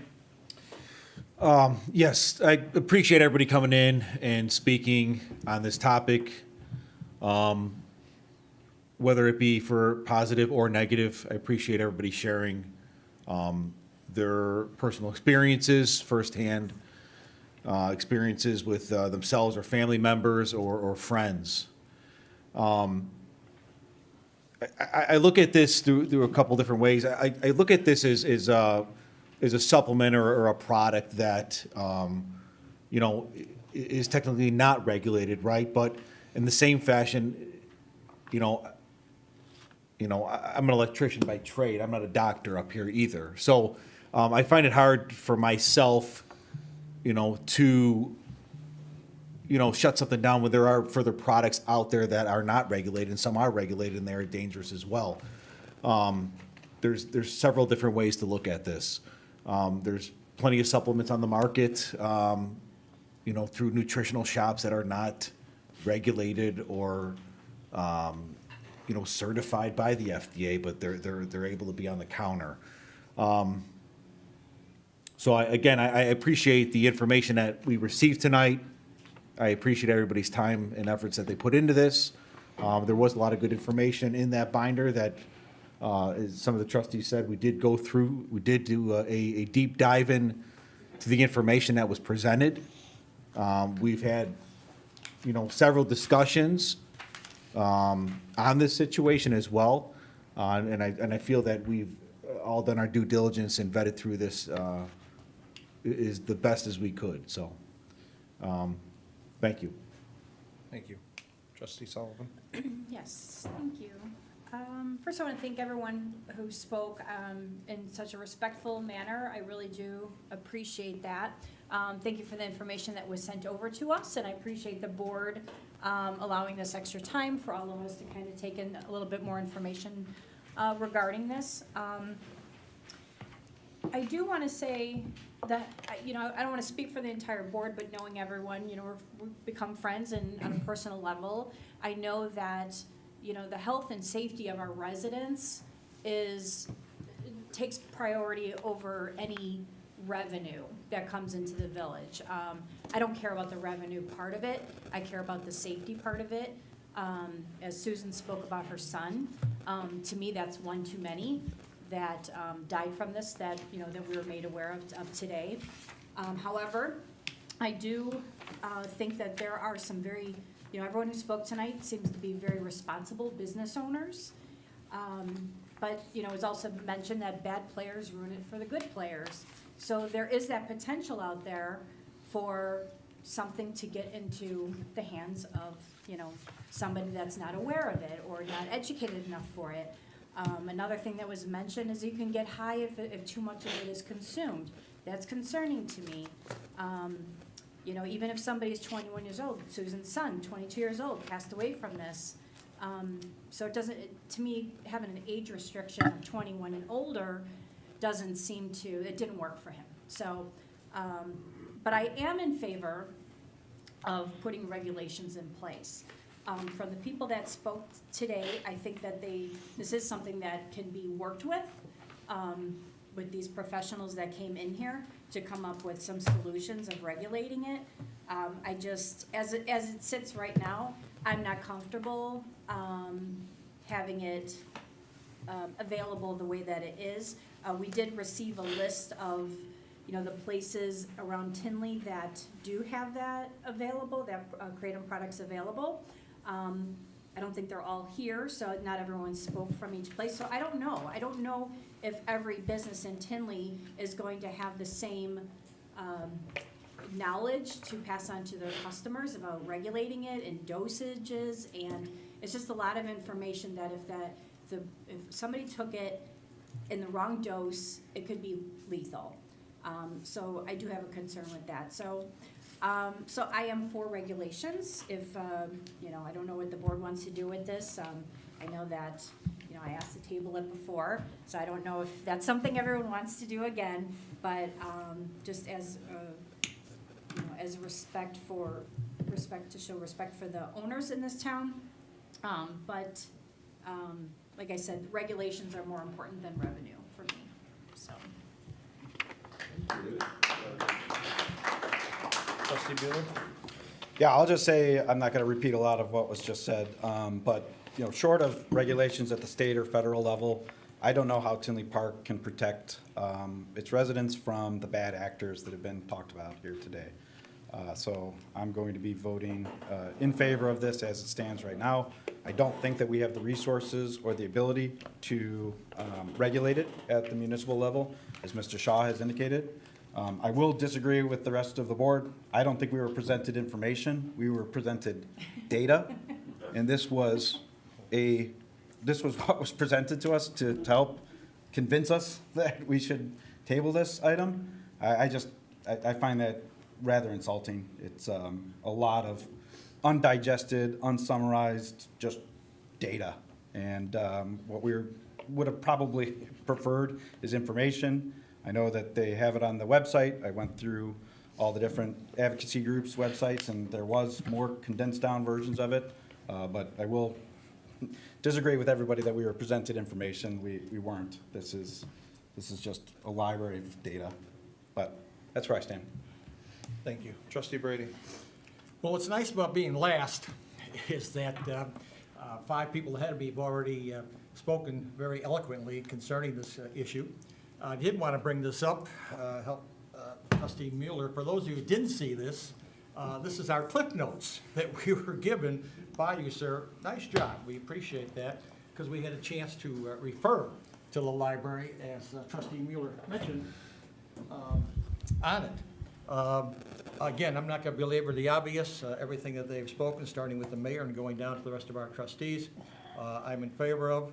I like to see us wait for the regulations of the state.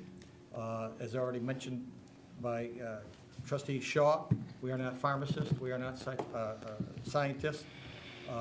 There are regulations that the state does and other states don't.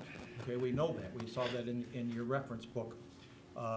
Just coming up fireworks. There's no regulations. There's in Indiana, Wisconsin, Michigan, you get fireworks there. Can't in the state of Illinois. Okay, they decided, despite the revenue of the millions of dollars that they get in the state of Indiana, they don't care about revenue. State of Illinois cares about safety of the children, people that blow their fingers up, and so on and so forth. So I would sit back and wait for the state to give us some guidance, some scientific guidance and regulations on this. As Mr. Mueller said, I don't think we have the capabilities to be able to watch over and protect our children. And this is not just for now, this is for the future generations of Tinley Park. We don't do things just for now. We're looking ahead for the future, as we've done with so many projects in our village. Thank you, Mr. Mayor. Thank you. Clerk?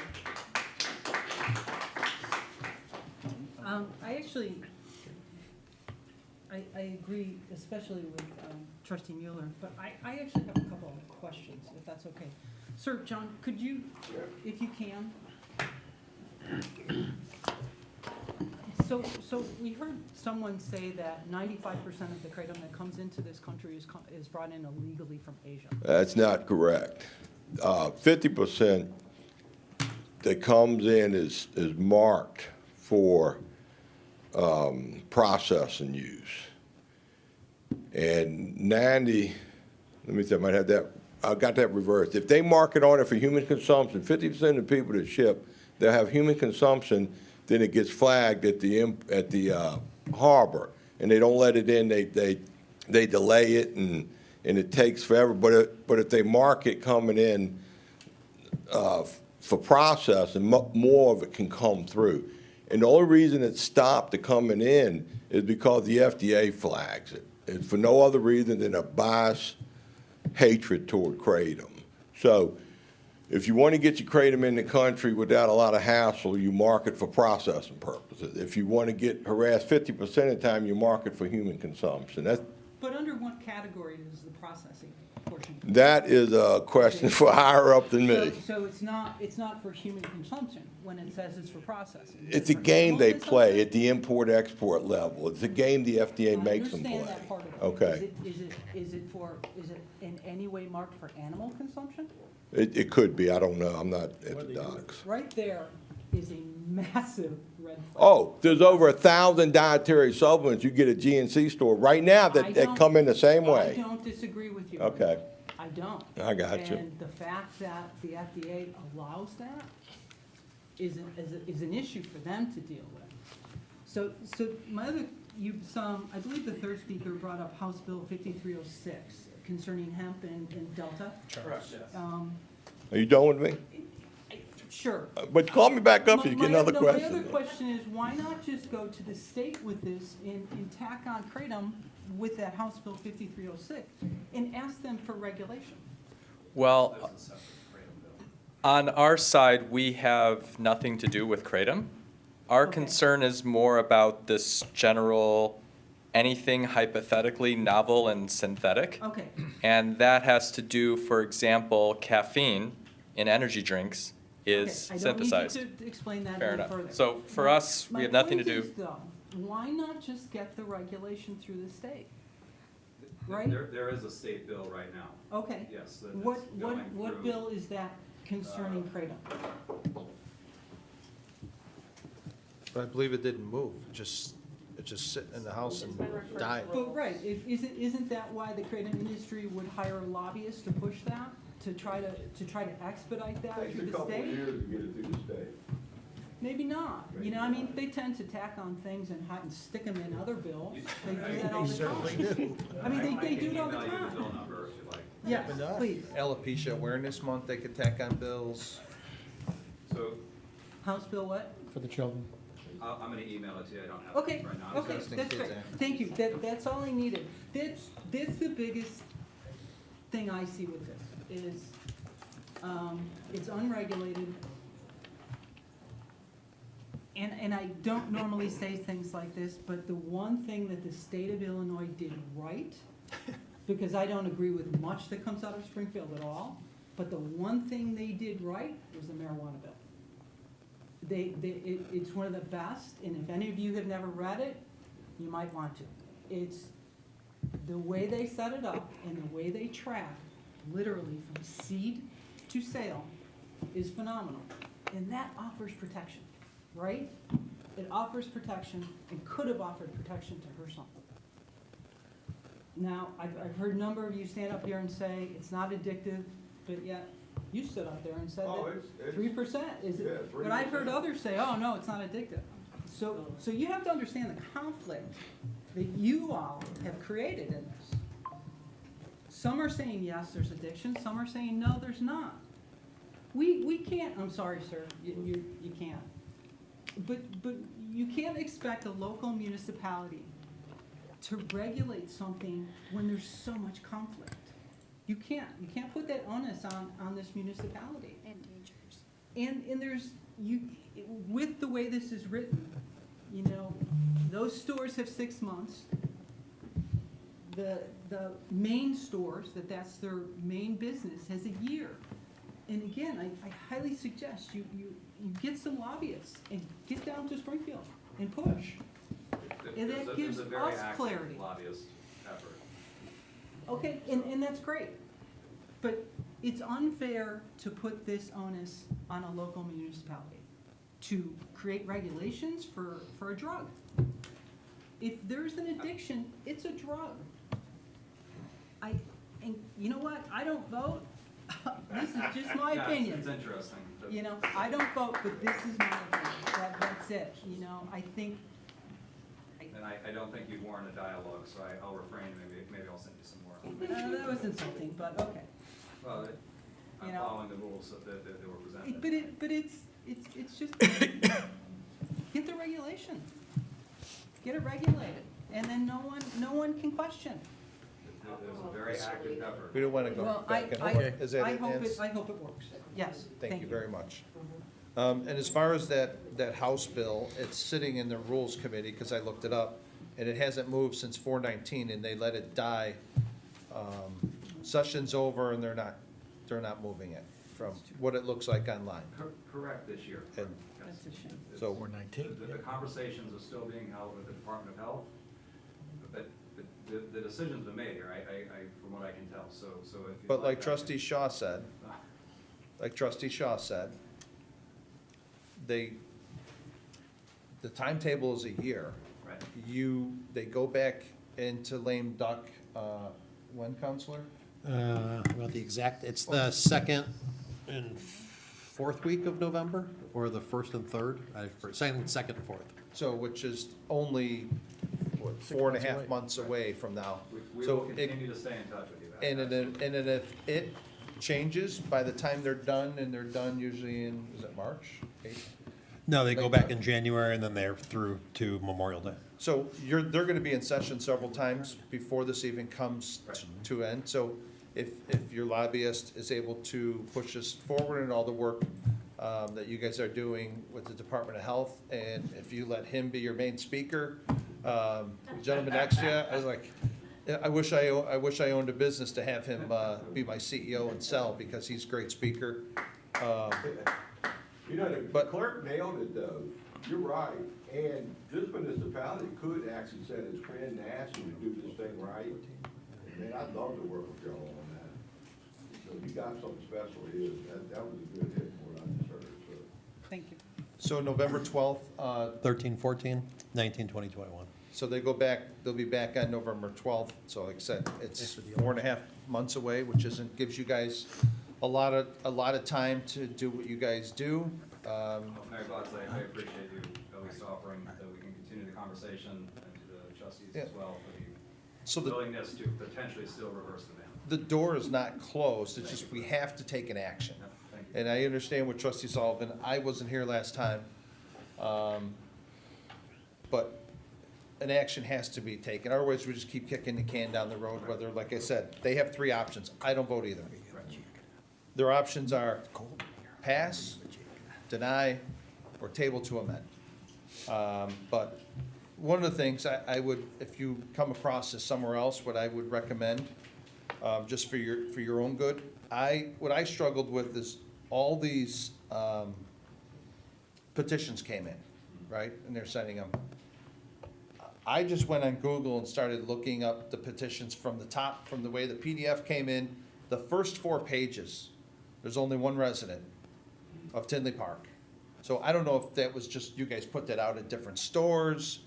This was an effort completely driven by the store owners. The American Kratom Association had absolutely nothing to do with that. But I forwarded it because all of the information was requested to be sent to Dan through that process, so I have the paper copies for you, but we have had 0 involvement in that. Yeah, I have them too.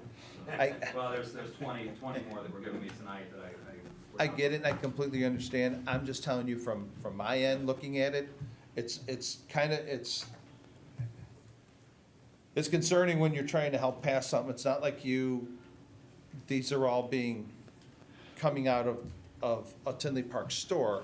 It's kind of inflating it and trying to make it seem like there's big uproar when these people aren't even from the area. They're West Chicago, Chicago Ridge, Oak Lawn, Palos Heights, Worth, Oak Lawn, Crestwood, Palos Heights, Oak Lawn, Monee, Worth, and it just keeps going. Matson, Chicago. There are customers that have chosen to shop at stores in your community, and that's. But, well, they weren't all at the Tinley location, that's the problem.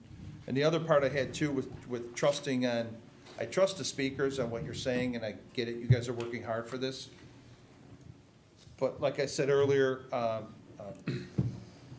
before I saw the one employee just walked in, it's hard for us to defend this for you when you have people coming and speaking at public comment and basically somehow, I guess, testifying that they're talking to the customers, they're asking them what their prescriptions they're taking, what you can take, what you can't take. That's not your role. And that's the part that really bothered me, that, that it's not being done correctly. Because I'd be afraid for whatever business it is, when people are doing that, God forbid you get sued. Myself, there's no one on this board that could legally should be telling you, well, what medicine, number one, I don't think anyone should be asking what medicine they're taking. And then when you do, and you say, well, you can't take it with that, but you can take it with this. I think there's potential for people to run into grave danger with litigation on that, if something, God forbid, went wrong. I agree. And so that's the one thing, the recommendation I'm giving you. I mean, we extended this for a while. I'm also not in a position to stage anyone speaking, so. No, I completely, I'm trying to help you. I don't orchestrate anything except for my own. I'm trying to help you as you guys move forward. I'm just trying to help you because you guys were very considerate, you're great speakers. When he spoke first, you could have picked a better first speaker. And I was sitting down in Texas watching a football game or something with a buddy. And so, Hard act to follow. yeah. He's a Marine. Semper Fi. And so I would stick to what you're saying and make sure that you're talking to the other stores and they're not trying to give pharmaceutical advice on what they're doing. And that, Absolutely, and I hope everyone hears you on that. that was the part that hurt me the most, and that, well, second, and then I heard the testimony from the one lady, that hurt me the most. But the second part where, we're giving advice. We shouldn't be doing that. And then, I don't think it's worth it for me to keep going. I had notes on these pages for the Kratom. I would highly recommend, as trustee Mueller said, I don't think this helps you. I wasn't at the meeting. If I was here and it was a 3-3 tie is the only way I vote. If it was 3-3 on May 21st, I would have voted against denying it. You know, I would have voted against the ordinance. I would have voted to table it and say that we need to change this and make it be eliminated by attrition, that if a store is open, they stay. If they close, they're not selling it to anyone, they're not giving it to a family member. But then going through some of the stuff, it hurt the situation. The speakers at the last meeting did not help the cause. I know the one gentleman, I think it was Kaminsky, said, you know, that they don't sell it under 21. It's very possible. He seems like a very good business owner, but not everyone's following the model that he's following and checking. And some stores say, we don't care what the rules are. Our rule is 21, and that's it. But so I think you guys need to regroup. I think so this doesn't go anywhere else, and work with the stores on, if they are commenting, maybe give them suggestions on what they should, or just let the three of you guys speak, right? You guys were great. And gentlemen in the back too. It's just, there's too much information, I think, that came out that actually hurt you. And then after everyone spoke and then reading through these first 2 chapters, it changed my opinion to feel the other way, that the board does need to get involved with this. And the other thing is, that it was banned in a town next door. I'm not gonna say the name. There was not one person, there's one person, the gentleman from New Lenox, that spoke it was nice, he came to the last meeting, he was in top 10 of his Frisbee golf league, and he gave that up to be in the top 10 just to come speak. That's very honorable. But he was, that I recall, was the only individual that spoke at that meeting in the neighboring town. So there wasn't that big uproar of supporting it then, which is kind of confusing too. Nobody knew about it. Sorry, public comments. So that's my comments, and just work on this. And as soon as something happens, if you guys are able to get some, just contact Dan. You know, we're in a tough spot here. So, anyhow, well, thank you everyone for your comments.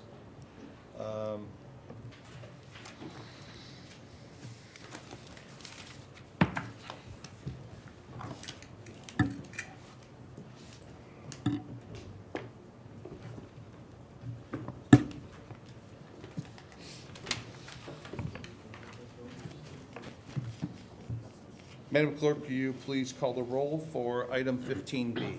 Roll call for item 15B. Trustee Brady? Yes. Trustee Mahoney? No. Trustee Mueller? Yes. Trustee Shaw? Yes. Trustee Sullivan? Yes. Trustee Brady was a yes, correct? Yes. Yes. So, motion passes. So just please stay in touch with Dan, and so if you guys get something going from that Rules Committee, we're open. Thank you. Thank you. Item 16, Trustee Mahoney.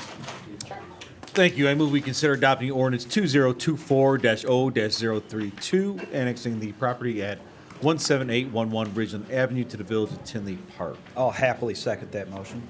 Go ahead, Dennis. Thank you. The property owner, Haikam Hamid, I'm saying that right, hopefully, close, requests annexation of the property into the Village of Tinley Park. The vacant parcel is surrounded by the village and will be annexed under the R1 zoning district by default. They intend to construct a detached single-family home on the lot in the future. The annexation was reviewed by planning and engineering staff. This item was discussed at the Committee of the Whole meeting and placed for first reading at the Village Board meeting on June 4th of 2024. This ordinance is eligible for adoption. Thank you. Is there any questions from the board? Any comments from the public on item 16? Welcome back. There's none? I'm sorry? Is it possible for me to make a comment? I arrived late, I was working. On item 16, yes. I don't, that's what she said.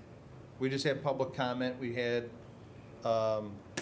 roughly 50 minutes of public comment on the item, and then we also had the agenda. I wanted to add that when I We bought can't, from ma'am, the we can't. dispensary, So, Madam Clerk, please call the roll on item 16. Roll call for item 16, trustee Brady? Yes. Trustee Mahoney? Yes. Trustee Mueller? Yes. Trustee Shaw? Yes. Trustee Sullivan? Yes. Motion carries. Thank you. Man, we just discussed that probably an hour and 20 minutes. Yeah. I'm sorry. And when I go to Items- the dispensary, they do not let people know or out of hand. educate them that they should not take Yeah. cannabis. Item 17, antibiotics, Trustee Mueller. steroids. They Ma'am, should please. educate people, but they don't. You're still harming the public. Item 17, Trustee Mueller. Thank you.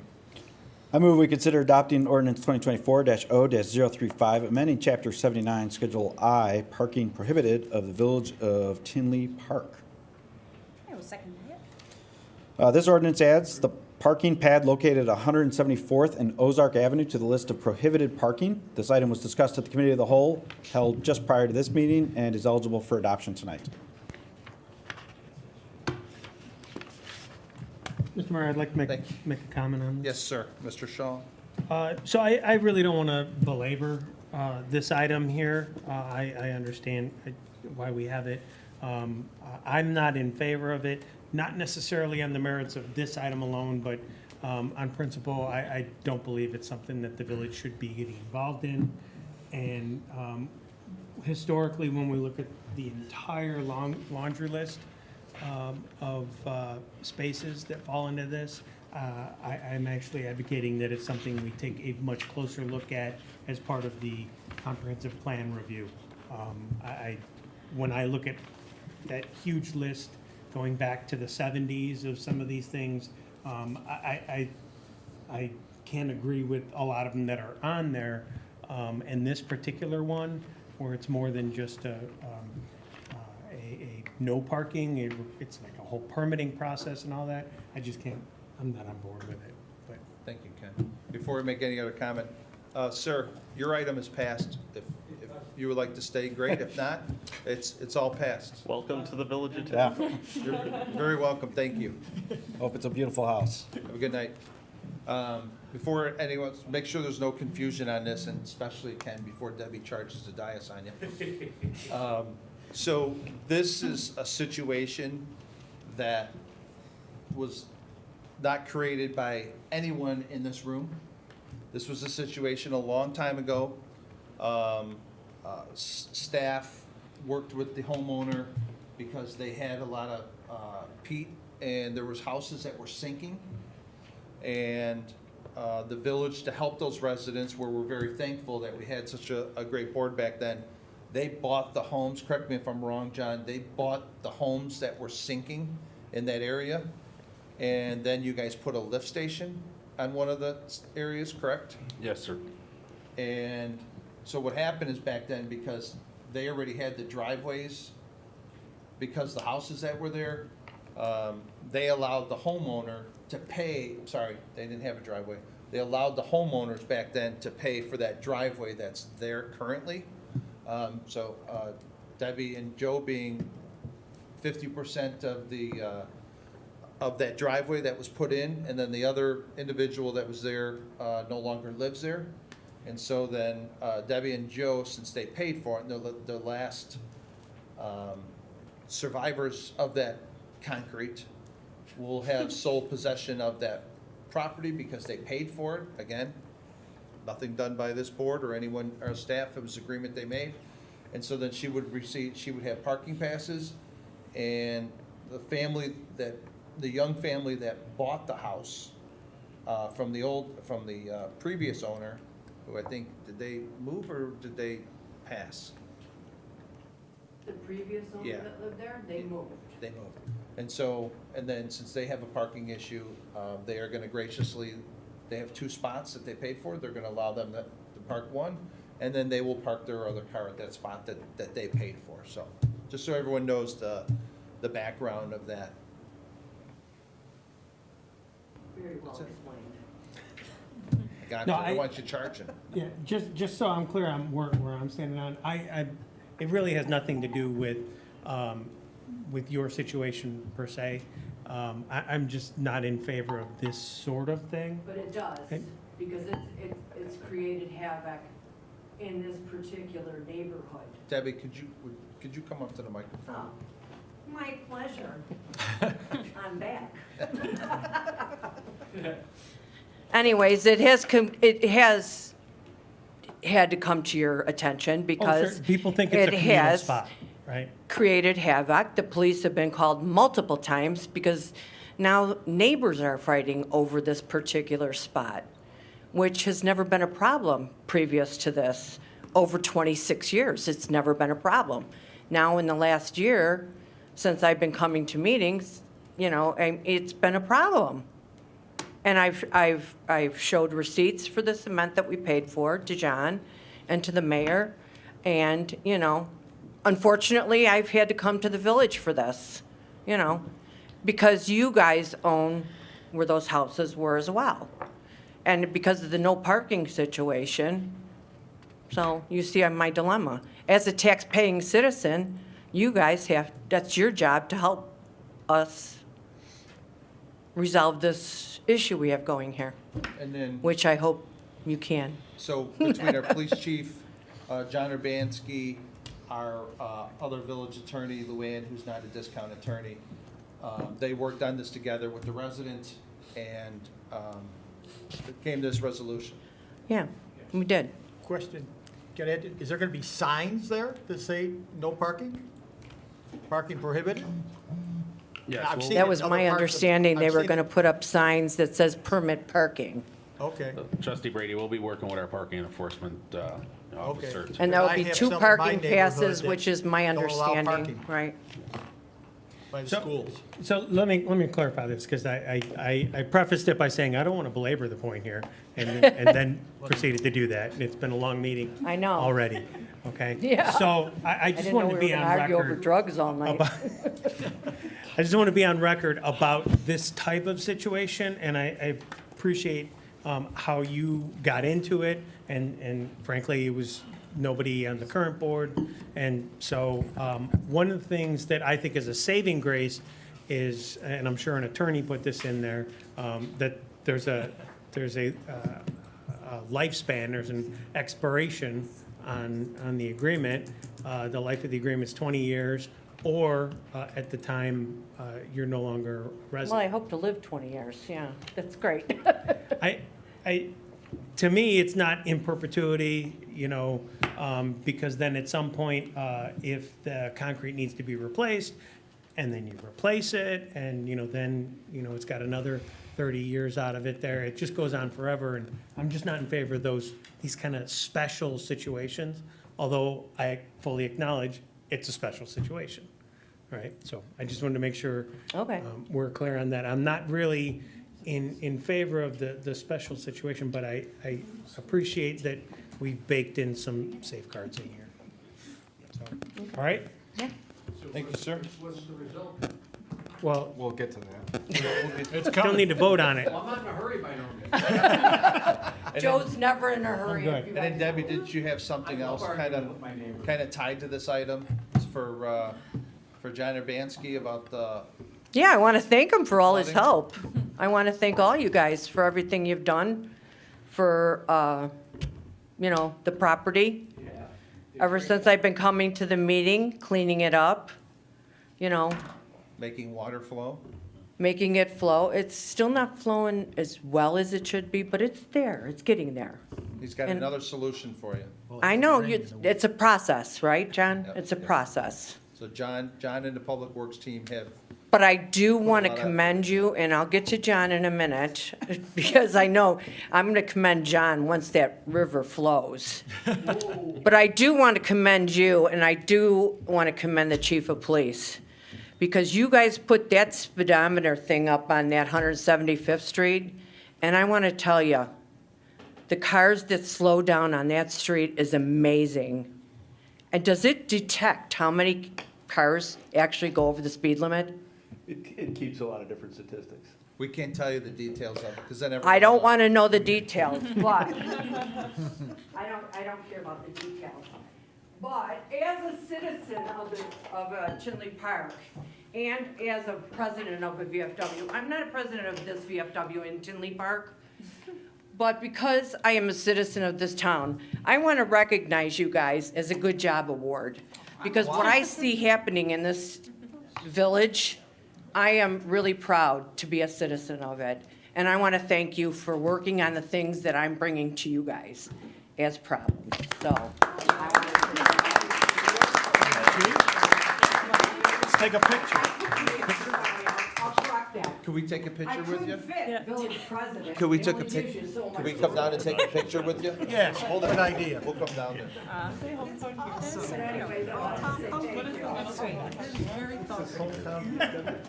Straighten his star. I don't think that came. Straighten his star. I don't want him in my picture.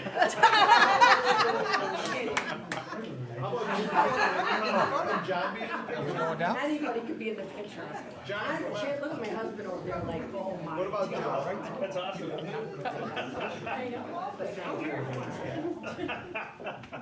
One second, your star is bent. My star? Oh, my star, USA. There we go, we gotta have the same. That's right. I know, I like it.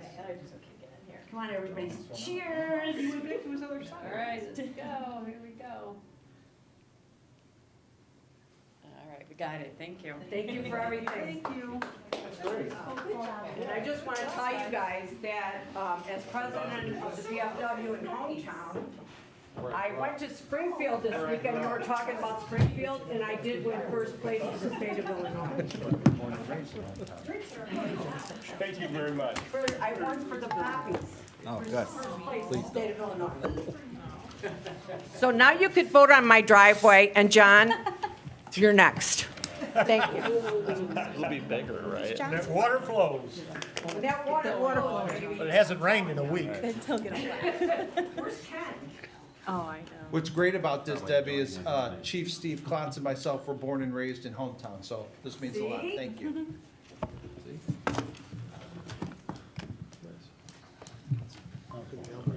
Yes, weren't you related to the McKnights? Yep. Man, you know everything. Eric and Thank you. Connie and Jean. Yep. Wow. That was your mom Aunt. and Connie were sisters, right? What a small world. And Russ umped all my games. Yeah, Russell was the youngest, right? Yes. You guys always beat him up.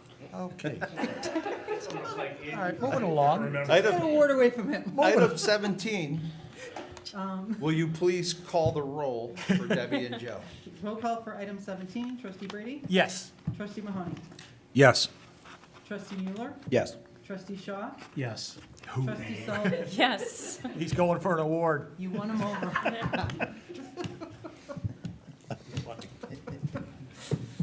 Attorney? I don't vote. He doesn't vote. He just We writes. don't vote. And he's not at discount. Motion carries. Item 18, trustee Mueller. I'm not gonna be able to pronounce your last name, Oh, but, so I got it right. we'll give Pizzacco. Oh, Pizzacco. I was wrong. Pizzacco. Pizzacco. Pizzacco. Pizzacco, okay. Just like I it move we says. consider adopting Resolution 2024-R-074, approving a license agreement as it relates to parking between the Village of Tinley Park and Joseph Pizzacco. I'll second. Okay, go ahead, Mike. Consider approving a license agreement as it relates to parking between the Village of Tinley Park and Joseph Pizzacco. This item was discussed at committee of the whole just prior to this meeting and is eligible for adoption tonight. Thank you. Is there, Ken, is there anything you want to say on this item? No comment. Okay. Madam Clerk, please call the roll for item 18. Roll call for item 18, trustee Brady? Yes. Trustee Mahoney? Yes. Trustee Mueller? Yes. Trustee Shaw? Yes. Trustee Sullivan? Yes. You kind of delayed that. Motion carries. Item 19, trustee Michael Mueller. I move we consider adopting Resolution 2024-R-076, approving a contract between the Village of Tinley Park and Christopher B. Burke Engineering for post-11 water tower rehabilitation, design, and construction engineering services. Your second? I'll second. Thank you, Mr. Brady.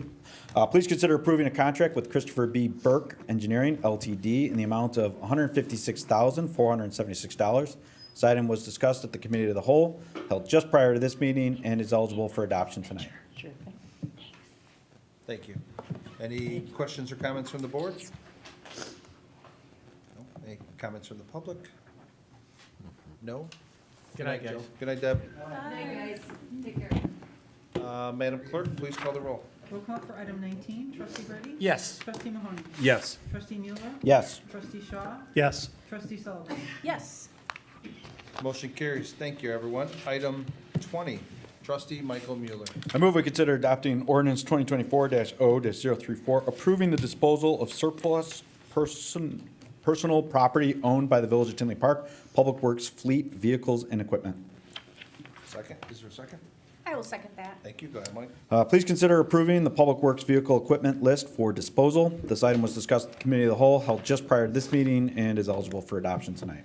Thank you, sir. Any comments, questions from the board? Comments from the public? Item 20. Let the record reflect there are none. Madam Clerk, please call the roll. Roll call for item 20, trustee Brady? Yes. Trustee Mahoney? Yes. Trustee Mueller? Yes. Trustee Shaw? Yes. Trustee Sullivan? Yes. That motion carries. Thank you. Next, we have item 21, receive comments from staff. Is there any comments from staff? Nope. Any updates, John, you want to give on Harmony Square? As of yesterday, the walls for the south and west of Tien/Durbin's building, which is also known as Building A, have been formed. I've been working closely with Michael Coleman on all of our inspections. I appreciate all his help. We've met out there numerous times to keep the work going. That should be getting poured as early as tomorrow morning. And the walls for Building C have been formed up, or foundation walls for Building C have been formed up and are getting poured hopefully at the same time. And moving right along. We're working diligently to get everything back on schedule. As we heard from a developer earlier, that the heavy rains we had this spring have put us off a couple weeks, but we've overlapped some of our schedules and hoping to get back on track here as soon as possible. Thanks, John. Okay. Item 22, receive comments from the board. Anyone from the board care to comment? I do, Mr. Mayor. Mr. Bill Brady. Yes, sir. Two things. One, I thought someone would be here from St. Stephen's to receive this proclamation, but since I'm on that committee, if you believe, I'm on that committee, if we could get a picture afterwards of all of us up here receiving that for St. Stephen's, so I can present it to them, the committee. And the second thing, Mr. Mayor, specifically for you, I should have taken a drink before I started speaking, but I want to apologize to you for screwing up your name. I know it as well as my own, and I got a little tongue-tied, and my apologies. No offense, Mr. Mayor, I apologize for that, Mr. Smith. Glantz. You're welcome, Tom.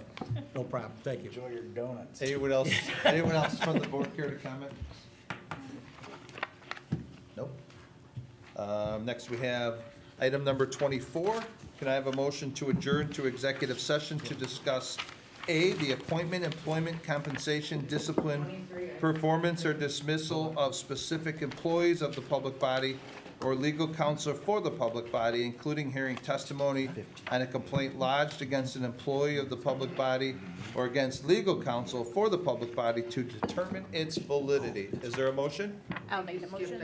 Is there a second? I'll second. Thank you. Madam Clerk, could you please call the roll? Roll call for adjournment, trustee Brady? Yes. Trustee Mahoney? Yes. Trustee Mueller? Yes. Trustee Shaw? Yes. Trustee Sullivan? Yes. We are adjourned at 8:09 PM, and we will not be coming back. Thank you, everyone.